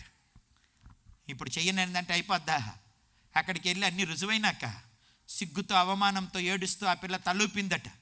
ఎప్పుడైతే తలూపి నేరాన్ని అంగీకరించిందో వాళ్ళ నాన్న వెంటనే తీర్పు తీరుస్తున్నాడట. 3 ఆప్షన్లు ఇచ్చాడట. ఓ సంవత్సరం జైల్లో ఉండాలి, లేదా $5,000 కట్టాలి, లేదా 500 కొరడా దెబ్బలు తినాలి. ఈ 3 అమ్మాయికి ఏది ఇష్టమైతే అది చెయ్యండి. తండ్రి అయిన ధర్మం చెప్పాలి కదా, మరి ముద్దాయికి శిక్ష వేయాలి కదా, జడ్జి పొజిషన్లో ఉన్నాడు, అందుకని శిక్ష వేశాడట. వేసి గుండె బాధగా ఉంటే ఏం తీర్పులు ఈ రోజుకు నేను తీర్చలేనని కోర్టును వాయిదా వేసి జడ్జి గారి రూమ్లోకి వెళ్ళి తలబట్టుకొని బాధపడుతున్నాడట. ఎందుకు ఈ పొజిషన్లో ఉన్నా, ఏమిటి నా కూతురికే శిక్ష వేయాల్సి వచ్చింది, ఏంటి నేను నమ్మిన నా కూతురు ఏంటి నన్ను ఇట్ట అవమానం చేసింది, ఇప్పుడు ఆ శిక్ష నుంచి ఎట్లా తప్పించటం అని చెప్పి ఏడుస్తా బాధపడతా, ఇంత మోసం చేసిందని ఒక ప్రక్క, ఇప్పుడు శిక్ష అనుభవించబోతుందని ఇంకో ప్రక్క ఈ ఆందోళనలో ఉండగా అనౌన్స్మెంట్ చేశారట వారు. ఈ అమ్మాయి దగ్గరికి వచ్చి పోలీసులు అడిగారట, 1 సంవత్సరం జైల్లో ఉంటావా? ఒక్క రాత్రి స్టేషన్లో ఉండలేకపోయానండి. జైల్లో ఎక్కడ ఉంటానండి, అసలు ఉండలేనండి. పోనీ $5,000 అంట కడతావా? $5,000 ఉన్న డబ్బులన్నీ నానయే, అనుభవించేయన్నీ నానయే, ఒంటి మీద ఉన్న బట్టలు, మీరు సీజ్ చేసిన కారు, రాత్రి ఫ్రెండ్స్తో కలిసి తాగింది అంతా నాన్న డబ్బేనండి. నాకంటూ ఏముందండి, అంతా అయిందేనండి. ఇప్పుడు వెళ్ళి ఆయన్ని అడగలేనండి, నాకు ముఖం చెల్లదండి. మరి 500 కొరడా దెబ్బలు తింటావా? తప్పదు కదండి. తీసుకెళ్ళి కొట్టండి. ఒకసారి మొదలుపెట్టిన తర్వాత ఆపం, వరుస పెట్టి కొడతాం. అందుకు నీకు ఇష్టమేనా? ఇష్టమో కష్టమో తప్పదు కదా, కొట్టండి అని చెప్తే తీసుకొచ్చి ఒక రౌండ్గా అరుగుంటే అరుగు మీద నిలవబెట్టి చుట్టూ జనాలందరూ చూస్తూ ఉంటే ఈ తీర్పుని ఎగ్జిక్యూట్ చేస్తున్నారట పోలీసులు. ఒక్కడే 500 దెబ్బలు కొట్టలేడు గనక 5 పోలీసులు నిలవబడి చుట్టూ 5 కొరడాలు పట్టుకొని ఒకరి తర్వాత ఒకరు మార్చి ఎంచుతూ దెబ్బలు వేయాలన్నమాట. అందుకని అక్కడ నిలవబెట్టి ఫస్ట్ అనౌన్స్మెంట్ ఇచ్చారట, ఈ అమ్మాయిని మేము కొరడాలతో కొట్టబోతున్నాం, వేసిన 3 శిక్షల్లో చివరి శిక్ష ఎంచుకుంది అని చెప్పగానే ఆ వాయిస్ విన్న జడ్జి గారు వెంటనే పైనున్న జడ్జి కోట్ తీసి అక్కడ పడేసి పరిగెత్తుకుంటూ వచ్చి ఫస్ట్ దెబ్బ కూతురు మీద పడబోతుంటే కొరడాకు కూతురికి మధ్యలోకి జ్వరబడిపోయి కూతుర్ని గట్టిగా వాటేసుకొని కౌగిట్లో దాచుకొని ఈపు కొరడాకు పెట్టాడట. వాళ్ళు చెల్లుమనేసేసేసరికి అమ్మాయి మీద పడలేదు. ఇంతలో వచ్చి కౌగలించుకున్నది ఎవరా అని కళ్ళు పైకెత్తి చూస్తే వాళ్ళ కూతురు, వాళ్ళ నాన్న నువ్వెందుకు వచ్చావు నాన్న, పక్కకు పో నాన్న ప్లీజ్ నాన్న అంటుంటే వాళ్ళ నాన్న అన్నాడట, ఒక్క దెబ్బ కూడా నీ మీద పడనీనమ్మా, నువ్వు నా ప్రాణమే, నన్ను మోసం చేస్తే చేసావులేమ్మా, నీ మీద ఈ దెబ్బ పడనీను. మాట్లాడుతానే ఉంది, ఆ అమ్మాయి గింజుకుంటోంది, కానీ ఈయన గట్టిగా పట్టుకున్నాడు. ఆ బలంతో పట్టుకొని కొరడాలు ఈపులు చూపిస్తా తిరుగుతున్నాడట. వాళ్ళు కొడతానే ఉన్నారు, చెల్లుమని పడతా ఉంటే 10, 20 కొనసాగిపోతున్నాయి అట్లా దెబ్బలు. ఆ దెబ్బలు పడే కొంది ఒంటి మీద ఉన్న బట్టలు చిరిగిపోయినాయట. ఆ బట్టల క్రింద ఉన్న చర్మం చిరిగిపోయింది. ఆ చర్మంలో నుంచి రక్తనాళాలు, నాడులు తెగిపోయి రక్తం బయటకు వస్తుందట.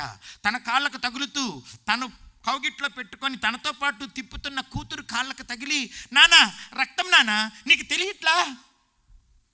అప్పుడు ఆయన అన్నాడట, నా రక్తం నీ కాళ్ళకు తగిలితే స్పర్శ ద్వారానే నీకు తెలిస్తే, నా బట్టలు చిరిగి ఒళ్ళు చిరిగిపోయి రక్తం కారుతుంటే నాకు తెలియకుండా ఎలాగుంటుందమ్మా? తెలుసు అంత రక్తం వస్తుంటే పక్కకు జరగవే నానా, ఇప్పటికి కొన్ని తిన్నావుగా, జరుగునానా మిగతాయి, దోషిని నేను తింటా. అప్పుడు వాళ్ళ నాన్న అన్నాడట, ఈ దెబ్బలన్నీ నీ మీద పడితే నువ్వు తట్టుకోలేవమ్మా, నీ బట్టలు చిరిగితే నీ సిగ్గు అందరికీ కనపడుతుందమ్మా, నీ చర్మం తిరిగితే జీవితకాలం మచ్చలు మిగిలిపోతాయమ్మా, పెళ్లి చేసుకొని మంచి ఉద్యోగంలో చక్కగా స్థిరపడాల్సిన దానివమ్మా, నా బట్టలు చిరిగిపోయినా నా ఒంటి మీద మచ్చలున్నా పర్వాలేదమ్మా, నీ మీద ఉండకూడదమ్మా మచ్చలు, నీ ఇంటి మీద దెబ్బ పడకూడదమ్మా, ఎంత రక్తమే కారినా, నీరసిల్లి పడిపోయినా చచ్చిపోయినా నేనుండగా నీ ఒంటి మీద ఒక్క దెబ్బ పడనీనన్నాడట. మాట్లాడుతానే తిరుగుతున్నాడట. వారు కొడుతూ ఉన్నారు, కొట్టి 500 దెబ్బలు ఆయన భరించిన తర్వాత వారే అలసిపోయి పక్కన పడిపోయినారట. కానీ వాళ్ళ నాన్న అట్లాగే కుప్పకూలిపోయాడట. ఈ అమ్మాయి వెంటనే వాళ్ళ నాన్నను గట్టిగా పట్టుకుని, నాన్న నీ కూతుర్ని అనిపించుకోవడానికి నేను తగను నాన్న, నీ స్థాయికి నేను సరిగా బతకలేకపోయాను, నీ గౌరవం నిలబెట్టలేకపోయాను నాన్న, ఈ దెబ్బలన్నిటికీ కారణం నేనే నాన్న, నా దుష్టత్వమే నాన్న, నన్ను క్షమించు నాన్న, ఇక బతుకుంటే ఎప్పుడు తప్పు చేయను నాన్న, నన్ను క్షమించు నాన్న. అప్పుడు వాళ్ళ నాన్న అన్నాడట, నిన్నెప్పుడో క్షమించానమ్మా, నాకు ఇప్పుడు ఒకటి కావాలి, మరలా ఇంకెప్పుడు అట్లాంటి స్నేహితులతో ఇట్లాగా కళ్ళు గప్పి నీ బ్రతుకును నలుగురిలో అవమానం చేసి శిక్షకు గురయ్యేటట్లుగా ఎప్పుడూ తప్పు చేయనని వాగ్దానం చెయ్యమ్మా, అది చాలు నాకు. ఆ అమ్మాయి ఆ రక్తం చేతుల్లోనే వాళ్ళ నాన్నకు ప్రమాణం చేసిందట. వాళ్ళ నాన్న లెగిశాడు, ఆ పాపను తీసుకొని కారులో ఎక్కించుకొని ఇంటికి తీసుకెళ్ళాడట. నా ప్రియ దేవుని పిల్లలారా, మరలా ఆ పాప ఎన్నడూ వాళ్ళ నాన్నకు అవమానం కలిగించే సాహసం చేయగలుగుతుందా ఎన్నడైనా? వాళ్ళ నాన్న 500 దెబ్బలు తిన్నాడే, ప్రాణమేం పోలేదు, ఊరిక రక్తం కారి ఒళ్ళు చీలుకుపోయింది. ఓ నెలకో 2 నెలలకో గాయాలు బాగై ఉంటాయి. నా ప్రియ దేవుని పిల్లలారా, మన కొరకు ఈ లోకానికి దిగి వచ్చిన మన సృష్టికర్త అయిన మన తండ్రి, ఏ పాపం ఎరుగని వాడు, సర్వలోకానికి తీర్పు తీర్చగలిగిన న్యాయాధిపతి ఆయన మన కొరకు కలువరి శిలువలో వేలాడినాడు. మన పాపం, మన శాపం తాను భరించాడు. ఈ తలతో చేసిన దోషానికి ఆయన తల మీద 6 అంగుళాల ముళ్ళులు కిరీటంగా ధరించాడు. ఈ కళ్ళతో మనం చేసిన దోషానికి ఆయన కళ్ళు గంతలు కట్టించుకున్నాడు. ఈ పెదాలతో చేసిన పాపానికి ఆయన పెదాలు పగలగొట్టించుకున్నాడు. మనము చేసిన సిగ్గుమాలిన పనులకు ఆయన ముఖం మీద ఉమ్ములు ఊహించుకున్నాడు. గడ్డం పట్టుకొని పెరిగితే చర్మం ఊడిపోయింది. ఒంటి మీద 18 కొక్కాలున్న ఇనప కొరడా తీసుకొని వేసి లాగుతూ ఉంటే నాగటితో భూమిని దున్నితే ఎలా చెదిరిపోతుందో యేసయ్య దేహం అలా చెదిరిపోయింది. కామ వికార చేష్టలతో, వ్యభిచారంతో, జారత్వంతో పాడు చేసుకున్న మన దేహానికి పడవలసిన శిక్ష పరిశుద్ధుడైన పాపమెరుగని ఆ ప్రభువు మీద వేసుకున్నాడు. ఒక్క దెబ్బ కాదు, 39 సార్లు 18 కొక్కాలు 2 రౌండ్లు తిరుగుతుంటే చర్మము, కండలు ఊడిపోయి లోపలున్న పక్కటెముకలు కనపడ్డాయి. అట్లాంటి వ్యక్తిని లేపి పచ్చి మానును భుజాన వేసి ప్రపంచపు నడిబొడ్డున సమస్త మానవాళి పాపాన్ని, శాపాన్ని మోస్తున్న ప్రభువును ఊరేగిస్తూ ఉంటే 14 సార్లు క్రింద పడితే చిటికనేలతో కూడా ఎవరు లేపలే. గుక్కెడు నీళ్ళు ఇవ్వలా, కాళ్ళతో తన్నారు, పిడిగుద్దులు గుద్దారు, జుట్టు పట్టుకొని ఈడ్చారు, ముళ్ళ కిరీటాన్ని గట్టిగా నొక్కారు.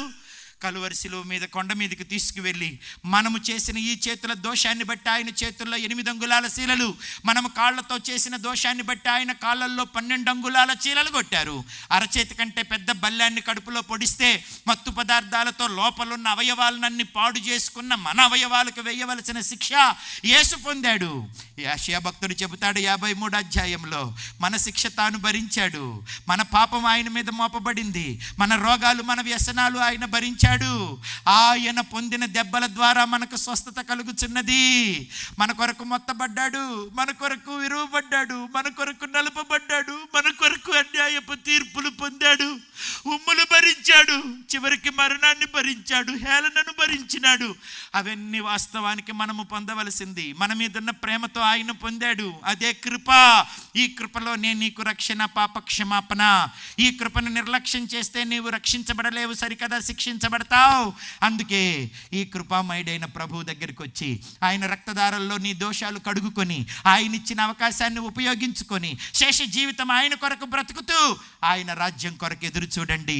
ఇంత గొప్ప రక్షణను నిర్లక్ష్యం చెయ్యొద్దు. మరణించి సమాధిలో పెట్టబడిన ప్రభు 3వ దినాన మరలా తిరిగి లెగిశాడు.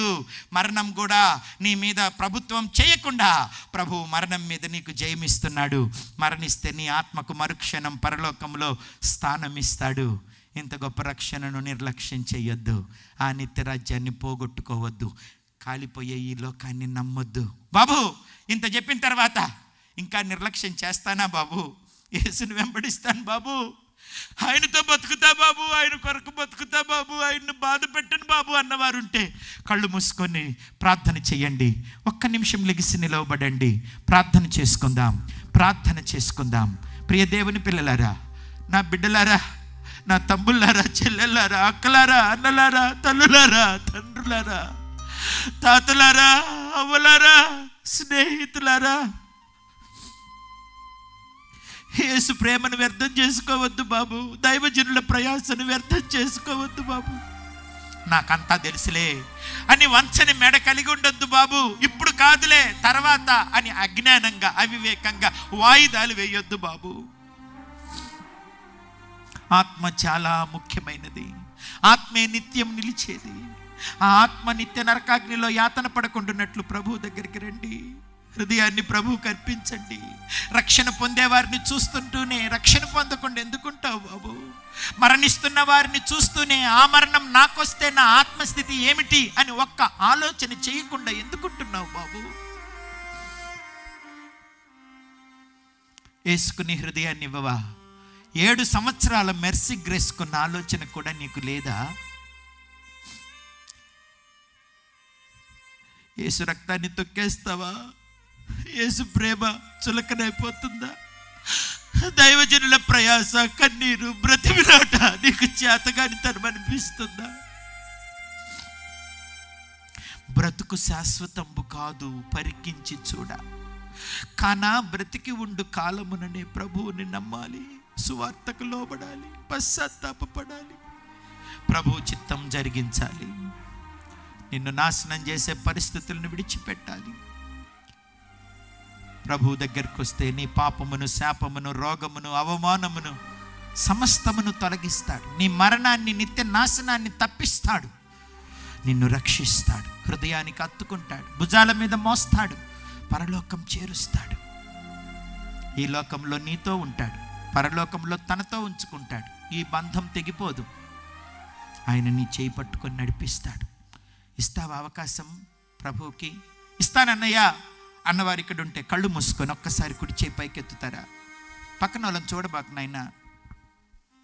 నీ సంగతి ఆలోచించు, నీ ఆత్మ సంగతి ఆలోచించు, నీ కొరకు ప్రాణం అర్పించిన ప్రభు ప్రేమ గురించే ఆలోచించు, రాబోతున్న నరకం గురించి ఆలోచించు. పక్కన వాళ్ళని చూడకు, నన్ను కూడా చూడకు, ఎవరినీ చూడకు. కళ్ళు మూసుకో. ఆ సిలువలో వేలాడిన కరుణామయుని ప్రేమ నీకు కనపడుతుంది. ఆయన చాచిన చేతులు నీకు కనపడతాయి. గుచ్చబడిన, పొడవబడిన ప్రక్క కనపడుతుంది. ముళ్ళ కిరీటాన్ని ధరించిన పరిశుద్ధుని తల, నిన్ను తలచి తలచి తపన పడిన తల కనపడుతుంది. నీ కొరకు ఎదురు చూసే కళ్ళు కనపడతాయి. కళ్ళు మూసుకో బాబు. యేసు వైపు చూడు బాబు. యేసు, నాకు నువ్వు కావాలి, నీ ప్రేమ కావాలి, నీ రక్షణ కావాలి, నీ మార్గం కావాలి, నీ నీతి కావాలి, నువ్విచ్చే పాపక్షమాపణ పరిశుద్ధత కావాలి, నువ్విచ్చే నిత్య జీవం కావాలి, నిత్యము నిలిచే నా ఆత్మరక్షణ కావాలి. నాకు నువ్వు కావాలి. ఈ ప్రేమలో కపటం, కల్మషం, స్వార్థం లేదు బాబు.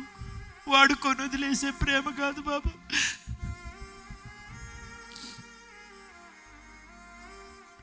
ఈ ప్రేమ కావాలి అన్నవారు ఉంటే మీ కుడి చేయి ఒక్కసారి పైకెత్తి ప్రభువుకు చూపించండి. నాకొద్దు, నేనేం మీ కొరకు చచ్చిపోలేదుగా, నేనేం మీ మరణాన్ని తప్పించలేనుగా, నేను మిమ్మల్ని పరలోకం చేర్చలేనుగా. నన్ను, మిమ్ములను విశ్వసించిన వారిని అందరినీ పరలోకం చేర్చి ఇప్పుడు మీరెత్తిన చేతిని పట్టుకుంటే ఆయన దగ్గరికి చేరేదాకా మీ చెయ్యి విడువని ఆ సర్వశక్తిమంతుడి కోసం నువ్వు చెయ్యెత్తాలి. విశ్వసిస్తే ఆయన రక్షణను పొందుకుంటావు, ఆయన నిత్య రాజ్యాన్ని పొందుకుంటావు. ప్రభువా, చేతులెత్తి ప్రార్థన చేస్తున్న ఈ బిడ్డలందరినీ చూడయ్యా. నీ కొరకు ఎదురు చూస్తున్నారు, నువ్వు పట్టుకోవాలని ఆశిస్తున్నారు, నువ్వు రక్షించాలని కోరుకుంటున్నారు. గతమంతా తొలగించి నూతన జీవితాన్ని, నిత్య జీవంలో స్థానాన్ని కోరుకుంటున్నారు. వెలుగులో నాకు కనపడుతున్నవారు, నాకు కనపడకపోయినా చుట్టుప్రక్కల నుంచి నీ వాక్యాన్ని వింటున్నవారు ఎందరున్నారు, వారందరినీ నూతన సృష్టిగా మార్చి, పవిత్రపరిచి, నీ పాదాల చెంత చేర్చి, నీ రక్తంలో కడిగి, విశ్వాసంలో, నీతిలో స్థిరపరిచి, సంఘములో స్థిరపరిచి, నీ ఆజ్ఞల మార్గంలో నడిపించి నిత్య జీవం చేరే కృప ప్రతి బిడ్డకు అనుగ్రహించుమని యేసు నామాన వేడుకొని ప్రార్థిస్తూ వీరందరినీ, వీరి భవిష్యత్తును నీ చేతులకు అప్పగిస్తున్నాను తండ్రి. ఆమేన్. దయచేసి కూర్చోండి. Thank you. నా మాట విని అవకాశాన్ని వినియోగించుకొని చేతులెత్తి రక్షణ కొరకైన మీ నిర్ణయాన్ని తెలియచేసినందుకు అందులో కొనసాగండి.